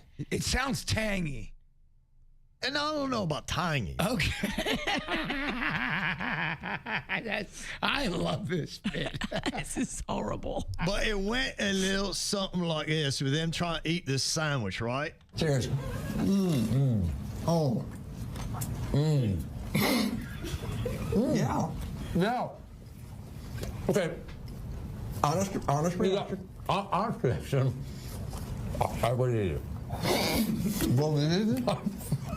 I would voluntarily eat this. Peanut butter, obviously peanut butter, you can't lose. You can't lose. But texture-wise, that crunch is amazing. One thing I would have changed. What? I would have had a drink of any kind here. I think a liquid of some kind would have been a good plan because I'm on the edge of panic. So, Mike, do you think is there any way possible that a peanut butter potato chip and barbecue sauce sandwich could be good? Personally, I do think so. And I know I'm not supposed to be talking like this because I did not lose the punishment, but I just But you can't. want to be punished as well by Yes, having to do I a do. terrible accent for an entire segment. Absolutely. He Maybe believes two. in teamwork. Exactly. See, you get it, mate. I do. You totally do. Now, it feels like the longest segment I've ever been a part of my entire life. Oh, you're not even halfway through, mate. Here's my question. Are you able to do an Australian accent, then all of a sudden maybe go into a sexy Southern belle kind of a thing? Well, I guess, right, you could. Yeah. You want to do that, mate? I wouldn't mind hearing a little Southern belle. All right, let's do it then. Let's talk about weird food combos that you might be doing here. You're getting me going, mate. Hey, wait, so are you still Australian and I'm now a Southern belle? I'll be Southern with you. I'd love to roll around the hay. What is going on? Oh, this is... So wait, Virginia just talked in the regular. That means she's got to do another segment. Keep doing it. Virginia's got to go another segment, I Oh, believe. damn it. Unfortunately, mate, you got a whole other segment. Oh, damn it. But now you got me all confused because we were doing British and then we started doing Southern Belle and you keep going back to British. Well, sometimes I get the vapors and sometimes I want a bit of a kangaroo in my life. What a mess. Okay, so what Virginia's got here today for everybody, and I think I'm doing now a Southern British girl. She's from As the South two Britain. accents have now morphed together into one. You almost sound like you're doing one of them history. It was 1831. 1831, and the British Navy was out on the big seas. I fought my 19th battle. I just turned 14. What we got here today, Jbird, is Virginia's brought in some weird food combos for us to try. Oh, well then do go on and tell me. Yes, my lord. I got like 3 different ones for you to try. Oh, do tell me, honey pie. Well, you blokes are going to be having French fries and honey. French fries and honey? Well, that just sounds like someone eating a deep south. You're also going to be having apples and hot sauce. Apples and hot sauce? And I gotta tell you, I like that kind of bread right there. You're also going to try cottage cheese on toast and jam. Excuse me, sir. Could you tell me what is that really bizarre accent you just did? Well, I'll do Yosemite Sam. Is he switching again? He's not telling anybody what he's doing. He's just switching. I think he's too rogue. We cannot play with him, sir. You definitely should not have been involved. This bloke is high. I don't think we did invite you, by the way. I think you invited yourself to this party. Oh, believe me, I know I'm wearing out my welcome. Okay, Virginia. All right. Open up, sweet baby. Here is French fries dipped in honey. Ugh. I don't like it, I declare. You don't like that? That is not well, my let game. me try, honey child. Ugh. Let me see here. I hate it. Well, let me just tell you, she brought in the coldest and nastiest French fry I've ever had in my life. Well, they were hot when you had the bit on the prep, so that's on you. Oh, my goodness. I guess my question is, do you even honey? That's disgusting. Not a fan of that one, huh? I wasn't a fan. That one wasn't great. I'll give you that. I don't know. I think it with another fry, honey child, I think it'd be all right. I feel like if I ate that sandwich, it would break me. Is that now a rock accent? I'm trying to do Russian. Oh, we're supposed to copy him. I would never copy that. Because I don't even know what he's trying to do. He's doing what we call derailing the show. This is an insane bit. Somebody was definitely high when they came up with this one, I have a feeling. All right, would you like to try the next food item? I will, Virginia. What do we got here? Up next, this is apples in hot sauce. Apples in hot sauce. Well, okay. All right. That is absolutely gross. That's actually that's another punishment. I do declare I don't like that. Well, that's terrible. Yeah. Ugh. Everything here is gross, Kev. I believe these might have been Jbird's weird food combos that he brought in. I don't even know where he got these. I don't even remember submitting this bit. Thank God we only got one more to try, because I'm getting double punished here by having to do this silly accent and eat terrible food at the same time. Okay, for the last food offering, this was supposed to be toast or with cream with cottage cheese and jam. Toast. Does it sound like Virginia's trying to lose her accent, Jay? With a cottage cheese and a jam. Oh, there's never been more of a segment Virginia's ever wanted to get out of, and that would be this segment right here. She's even spreading that jam fast, trying to get it done quicker. I wish that lightning would strike me and end my life, actually. So that's where I am. All right, Dennis. Thank you Open very up, much. sweet baby. Okay, we got right here some bread, cottage cheese, and some jam. Is that correct? Yes, it is. Well, Southerners love jam. Well, I gotta tell you, that's over 3 for me. That's some of the grossest stuff. That was the best. Yeah, I could eat that. That was the best. You don't love cottage cheese. I hate it, actually. It was not that bad. All right, well. You did it. I believe we did it. Okay. But I believe Virginia might have messed up. Might have to do one more round of impressions. Oh, damn it.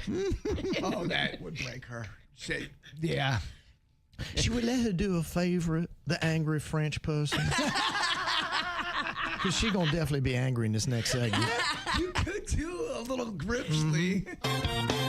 Ow! There's a lot of dumbass criminals to talk about, baby. It's the whacked out news. People breaking the law. Ha ha, fighting in the nude. Ha, drunk people pooping in the street. Ha ha, it's the whacked out news. So many people on meth. Ow! Okay, well, thank God I've paid off my punishment by doing terrible accents for one whole segment. Virginia, she screwed up, so she's got to be an angry Cajun here for the Whackdown News. And if you don't break your accent, then you have paid off your punishment, Virginia. Merci. Okay. Get on with it, douchebag. Good. There you go. There's that angry Cajun we love. Yeah, baby. That's great. It's the best one.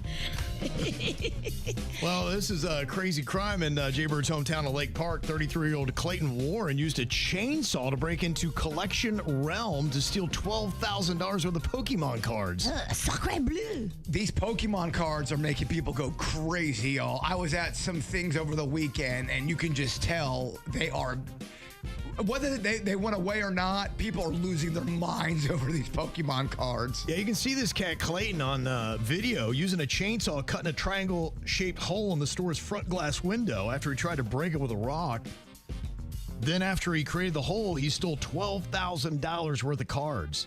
Whoa. And you wonder, too, I mean, if they're worth a ton of money right now, do you sell in the moment, or are you going to wait for Snorlax to go up in money in 10 years, or does that... you want to sell, get the money, and you want to keep going. Totally. Yeah, I think that's it. These trading card games, you never know, and it seems like the game has flipped where the value is in the now. Some of the more newer cards, at least I know in the sports world, that's what's happening. You're right. Yeah, it's a weird thing for me because it's not how it was when I was a kid. But they got this guy on camera. Yeah, And he had been in the store the week before. Yeah, the big one. And on top of it, he pulled his car right up and the security footage gets his license plate. So easy to catch. What an idiot, huh? So stupid. They got him for burglary and grand theft. There's a man in Washington who was trying to evade the police, and he climbed into a chimney that was smoking with something burning below. And then, of course, he got stuck, got hot pants, was screaming to be removed, and then was arrested. Gosh, he was so close. El stupid. El stupido. Au revoir, idiot. A Wisconsin man drove his truck into wet concrete after he removed a road closed barrier on a highway. Again. Au revoir, idiot. He was seen on video removing the sign, then driving his truck into the freshly poured concrete where he promptly got stuck. Some people do not deserve to get rescued. They had to remind people, please don't remove the road signs. They're there for an actual reason. They're going to figure out what charges to give that big dummy. Well, a dog accidentally shot a woman with a shotgun at a convenience store in Nebraska. Sacre bleu. That is rough. The dog jumped on the loaded gun and it fired, hitting a woman in another vehicle in the arm. She wasn't in that car. Goodness. Thankfully, she is okay. The police are investigating. Now, does the dog is that third degree felony because it was accidental? He didn't have premeditation and it's heart. It wasn't like he was going after to kill her. I don't think you can charge the dog. But you maybe should charge the owner. It may be. You're right. A Florida man threatened a school bus driver in Citrus County with a gun for yelling at his children. He's on there and he's yelling at the bus driver. He's like going, wait a minute, you're not the bus driver. No, it was a substitute for the day. A whoopsie. A whoops. Take back. Substitutes get a little wild, by the way. This substitute was doing nothing. Wow, and there's this teacher in Georgia that they had accused of molesting a student in a school closet who has now been slapped with 11 new charges. The only question is, who in the school was she not doing? Wow. 25-year-old Maris Nichols has been arrested again just 2 weeks after her first arrest. I believe she was married, too, if I remember right from the story. It is crazy how many stories are out like this where you are. I mean, I'm not kidding you. There's 4 a week, it seems like. It's unreal. This woman, the 25-year-old, is accused of abusing 5 other teens, including a girl, having sex with a student in a classroom closet, having sex with a teen in a public area, sex with a teen in his car at a golf course, and that is on the same day she had sex with a different teen in his Hummer. They have a law channel I watch, and every single day they have at least 3 to 4 new pieces of content about a teacher acting crazy and doing all this terrible stuff. Hey, je m'appelle Crazy Hookah Teacher. Yes, it is. That is her name. Yeah, she was also sending videos of herself to teens under 16.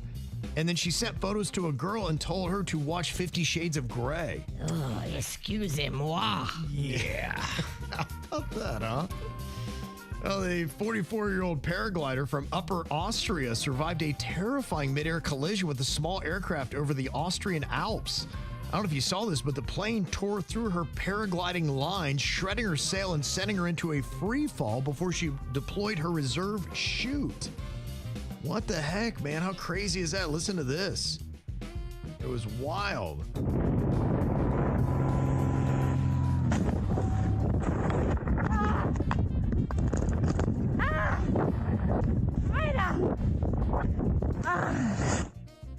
Thankfully, she landed safely on a remote forest road after nearly 2 minutes of descent with only a few bruises. That's going to be terrifying, though. Merci. But it kind of didn't sound terrifying, though. That was a miracle. It was. It was a miracle. She should have died. The pilot should have died. Yes, you're right. That should have been everyone died. Crazy Cajun man. Dang. I've been seeing them combining weird things with boxing. They're doing chess boxing, where I guess you go into a ring, get your ass whooped for a couple minutes, and then you come out and you make a move. And the game ends when either you're knocked out or you get a checkmate. We're getting too weird. No. We cannot do all this. We are doing too much. I think the internet has made people into such weirdos. No. I then saw underwater chess, where they had the board somehow set up. I don't know how the pieces weren't floating. They must have been weighted, and you would go underwater, and you'd have to push yourself down to the bottom of the pool, make your move, and then you go up for air. With chess? Yes. What? Yeah.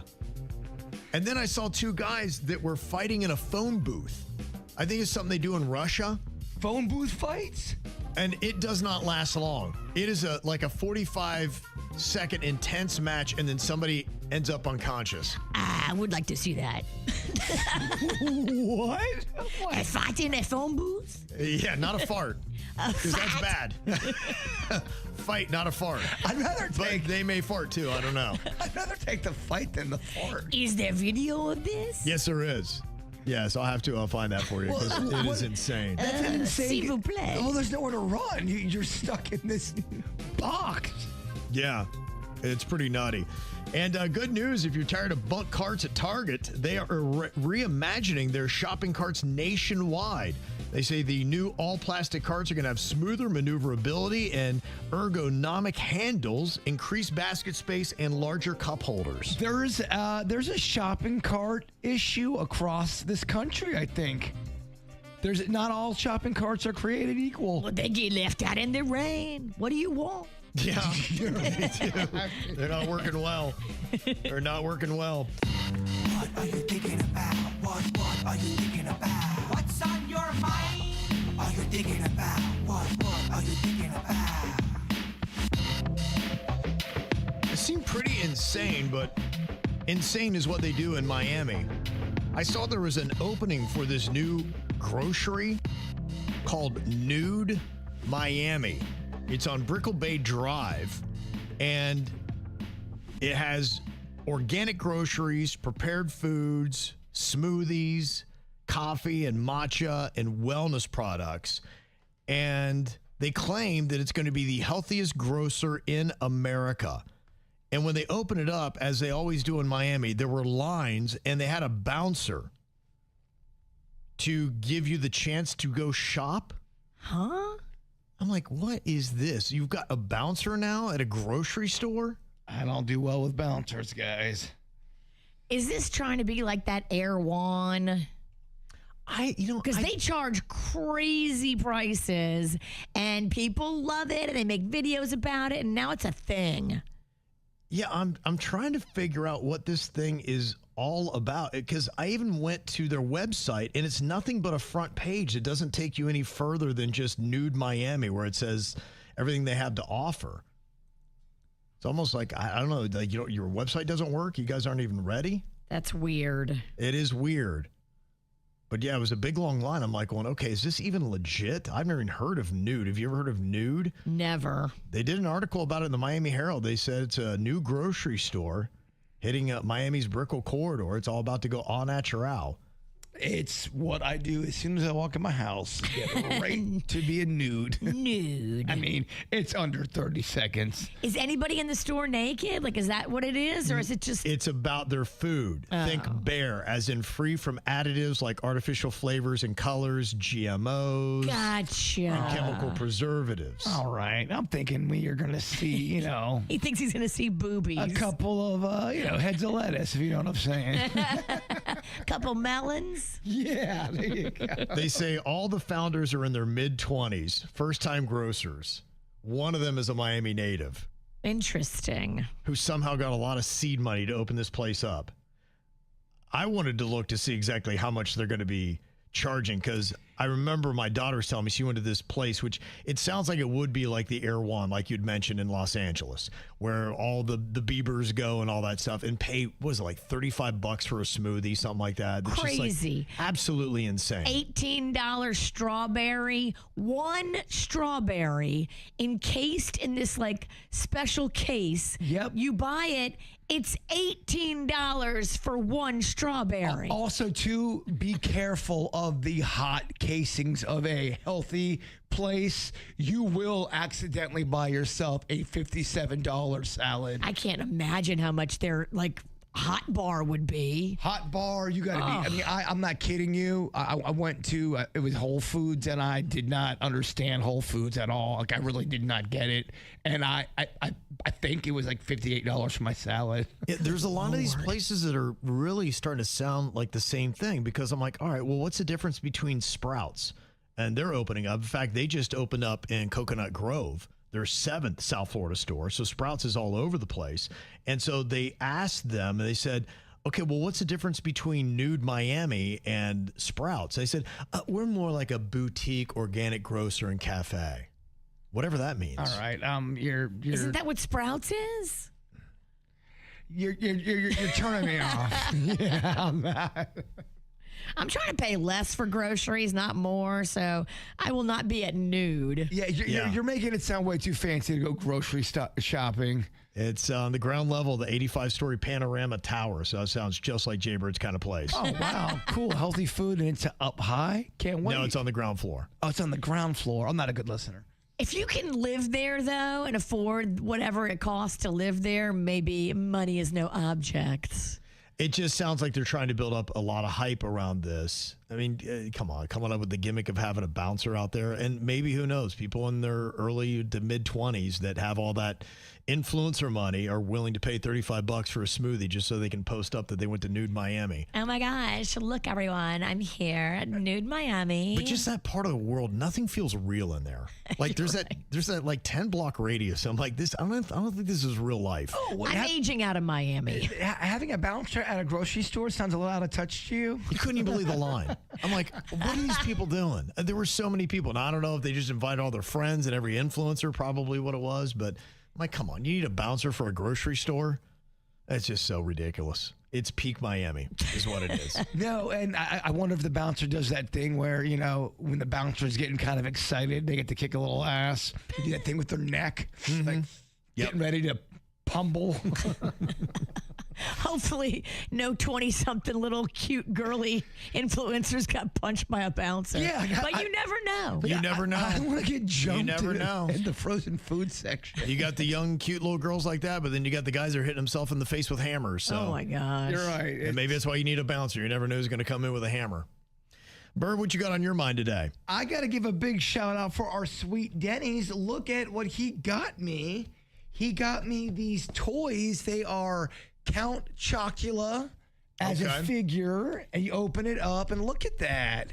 It comes very great detail, and a lot of these newer toys that they're making, you're wondering why you're seeing them kind of go up in price. They're making the boxes a lot better art. So Collector pieces, and it's probably more for adults. And that's probably something that a kid that grew up in the 80s that loved those monster cereals. It's getting to a point where they're making you not want to take out your toys. Like they're turning you into a dork. Damn, those are $20 a piece. I thought that was a good deal, actually. Really? No? You think it's a bad deal? I wouldn't pay that. How much you pay for that, Virginia? I'm giving you a 5 spot for both of them. Wow. $250 a piece? But I'm not a collector. You are not. To me, that is clutter. That is just problems. To me, I don't want that in my house. I already have a section where this is going to be hung. Like, there'll be lights shining up. Oh, this is just my game. In fact, I'm going to go online and get the Boo Berry monster. Just Of course. As you should. Get a complete set. Yeah. As you should. Do. Like, you look at this and you go, $5. I go, I don't think 20 was enough. What you got in your mind today, Virginia? Well, I spent a lot of time binge watching yesterday. I had so much fun. I forgot how much fun it is to just binge watch. I never, ever do it. I did a lot of that too. I got through the whole entire season of Below Deck Down Under. Okay. It's that yachting show with all the drama because they're banging at each other and hooking up. Aren't a lot of the people who live around here, or they spent some time Some here? of them have spent time in Miami. Absolutely. It's one of them shows you accidentally leave on in the background, and then like 5 minutes later go, so what's Travis doing? Like, you start asking questions. You get all into it. Yeah. You get sucked into the drama big time. So yeah, I watched that. I also watched a Samuel L. Jackson movie called Cleaner. Have you heard of this? I have not. He's a cleaner of crime scenes, and Eva Mendes is in it. She might be one of the hottest chicks on this planet. She is smoking hot. She does it for you. Yeah, she's really good looking. Yeah. So I recommend Cleaner. I thought it was a solid B. Okay. I'm anxious to give the new Star Wars movie a try. Now, to go to the theater for a Kevin Ralston solo on priority list. Yeah, probably not gonna. I hear you. Yeah. And there's a sign. And I shouldn't even say it on the air because I'm trying to figure out a way to get it. But they have at the movie theater, they've got this unbelievable movie sign of Star Wars that it's like part of a promotion. And you know they're eventually going to get rid of it. Okay. So who do you talk to? Who's the right person? Whose palm do you grease? Yes. I mean, are those things even for sale? Because that's where you can get a lot of cool stuff, especially if it's a movie that's not going to be in the theater, no more than 3 months. How do I get that? Who do I talk to? You got to have an insider at the theater helping you out with that project, and you're going to pay. I think you're going to pay. And is it even, do they have a standard go, we don't even sell it no more because everybody's got their price. That's what I thought too. I go, dude, it's true. I might just say, you guys forgot my popcorn the first time. Okay, you guys owe me. I don't know if that's the approach. That's not a good negotiation skill. Well, we've got a little bit of a disagreement between a husband and a wife here, and I guess I could see why. He sent us this email, and he says, my ex wants me to give her my kidney, but my wife is a bit hesitant. Oh, this is messy. He says in the email, he said, I was married for 3 years before getting an amicable divorce. What had happened was my wife realized that her career actually meant more to her than our marriage did. And she knew she was never going to want to be a mother, and she knew how badly I wanted children. So she was honest with me, and I appreciated that, and that's why it was amicable. Now, I was sad, but I respected her honesty and even her career drive, and she has great potential, and I get it. She's doing very, very well. So we went our separate ways. 3 years later, I remarried, and now I've got 2 kids of my own, age 2 and 4. I haven't spoken to my ex for at least 5 years, but she reached out to me, and she said that she was going through end-stage renal disease and desperately needed a kidney transplant. No one in her family was a match, and she asked if I would consider getting tested. I agreed, expecting to not be a match, but surprisingly, guess what? I was. When I told my current wife about the situation, she was not very receptive. She was upset that I had done the testing without telling her. She also wonders why I feel obligated to a woman I was once married to who chose her career over me. She reminded me that I am the one with children, and this decision could one day keep me from living a full life with them. My wife is sympathetic to my ex, but does not think this is my obligation. Is this worth the fight and sacrifice, or should I put my current family first and tell my ex-wife that I cannot give her my kidney? Yeah, you made quite a few mistakes in this little journey. So you definitely should have told your wife before you did the testing. Yep. And made sure she was cool with it and talked about it then. The fact that you did it behind her back, now you've made your wife feel insecure in your marriage because you were just going to try to do this behind her back and maybe hope to not be a match and go about your business. But now all this secret has blown up in your face. The other thing, too, is sometimes people get a little upset if you have a kidney that you could potentially give to your children if they ever needed it. And that's something people will get butthurt over, going, look, if you're giving a kidney away and we're going to donate, what if my kid in 10 years needs a kidney? Yeah, and that's something people go through. And there is a thing, too, where let's say me and Kevin, I'm going to give Kevin my kidney, but at the last second, I don't want to do it. I get cold feet. They have a whole process where they don't allow you to even know that I got cold feet. They'll come up with so it doesn't, cause drama, because that can clearly cause drama. Absolutely. You're about to get a kidney and at the last second, someone backs out. Yeah. It really traumatize you. Yeah, I mean, you're definitely talking about an emotionally charged situation because you're talking about somebody that if they don't get their kidney, then that could be bad for them. Yeah, and look, me and my kidney brother, we were lucky because, we were a match, but there are people on that list that, it takes a while for a lot of people, and that's a scary situation to be in. Me and my boy Jim it really was kind of a miracle when they said your kidney almost are like you guys are brothers, that it was that close of a match. Yeah. And you've been friends since high school. Yes, and it was just you could tell even when the medical people would come in and talk to you, they were just like, we haven't seen this before. Wow. Your kidney and his kidney were quite a match. One person suggests you should do it, but your ex has to pay for your current kid's college education. Get something out of it. This kidney got a price tag. Oh. That's it. Yeah, how well is she doing in said career she left you for? Sounds like she's doing really well. I mean, I don't know. It sounds like she got health issues now, so I don't know if that sidelined her career. Might have. Are you allowed to sell your kidney? That sounds illegal. But let's say, for example, Virginia needed a kidney and you were the only match. How would the Queen feel about that? Would she be upset, or would she say, you're not giving Virginia? I think that'd be okay. I think it's different. I think there's two things. One, she's not my ex. Right. Yeah. I think that's a big part of it. And two, I didn't go test to get. I think he thought they were gonna say no. He could easily tell his ex, sorry, I'm not a match. And then when it came back, hey, you're a match, then it's like, oh crap. Oh no. Dang, I didn't see that one coming. Like, okay, this did not work out the way I planned. And now he's in a really bad situation because he gambled. Well, something like that. That's a matters of the heart situation you need to tell your loved ones about. If you're having any kind of chit chats like this with your ex, you need to be upfront with your current wife. If I found out my honey face all of a sudden gave her ex a kidney and didn't tell me about it, I'm like, what? We didn't talk. That was a problem. And I thought I'm sure he thought he was going to be cute and he'd be able to come back with the no and this whole thing would go away quietly. But it clearly has now just gone to a whole new level.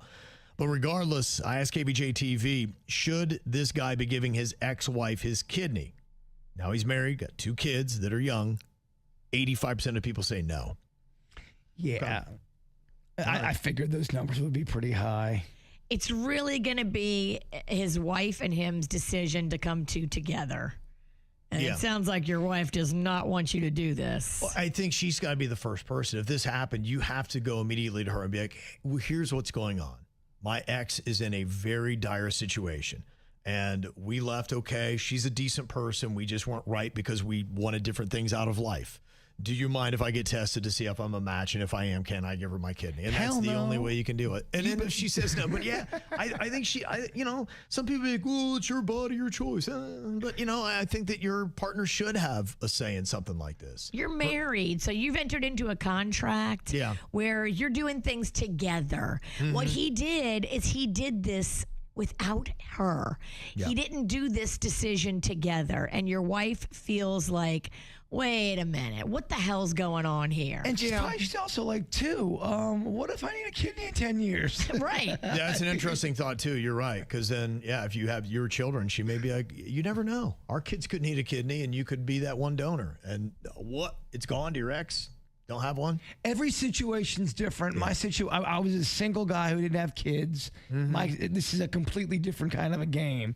But what's the lesson here? If you're going to do anything like this, ask your spouse ahead of time before you go do it. I love how cute he thought he was going to be. Well, because he thought he wasn't going to be a match. Now he's in a world of problems. Can you imagine that initial moment where he came back and they're like, you're a match? He's like, oh, crap. Everybody's mad at you now. Yeah. It's like, I looked this up on AI. Claude told me like 99% of people are not going to be a match. What the hell? Yeah.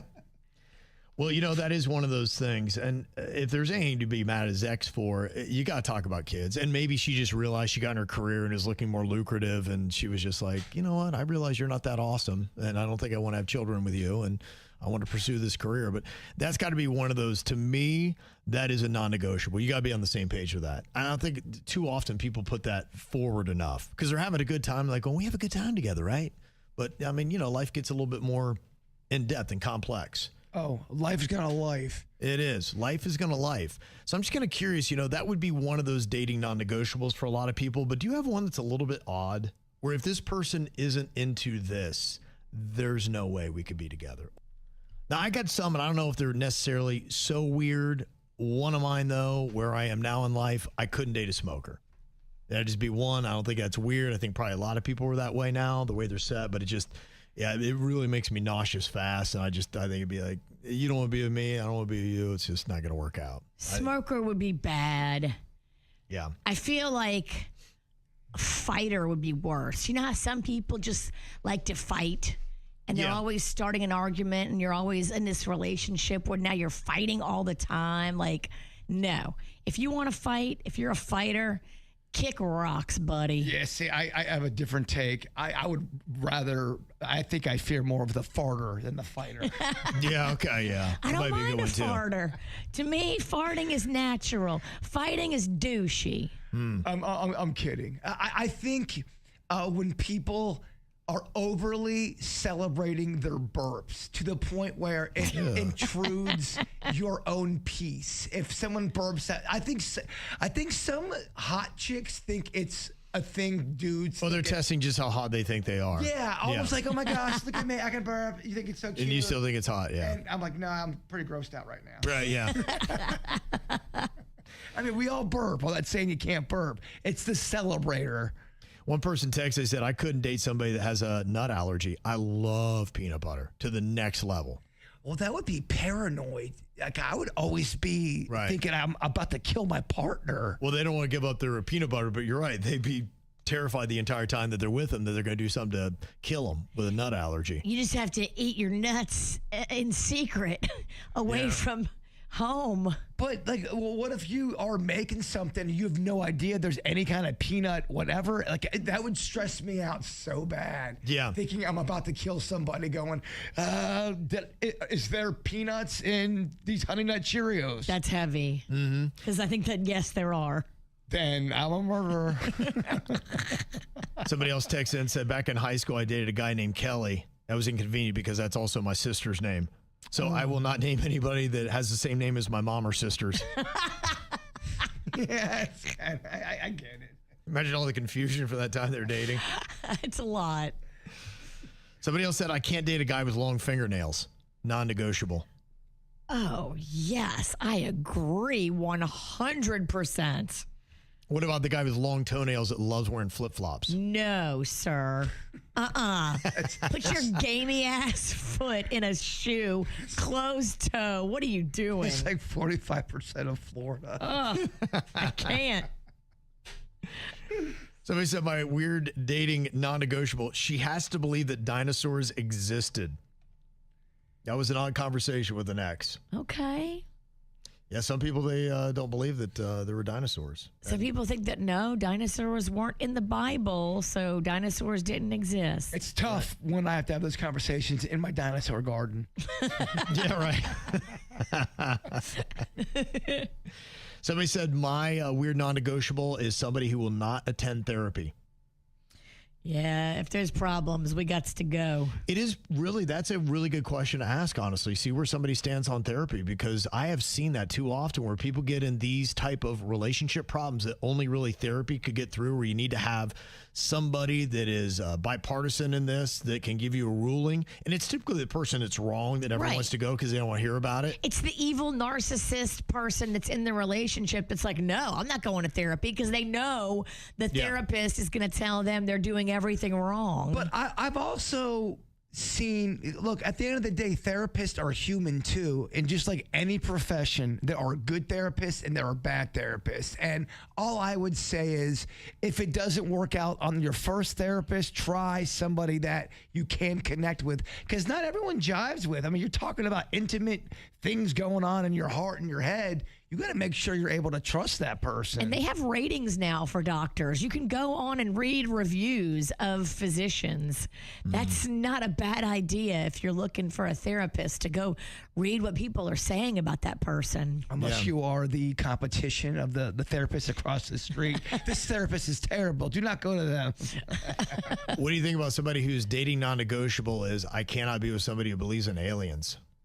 Ooh. I could still date somebody that doesn't believe in the, because look, I mean, until, like Virginia says, until they march them in here.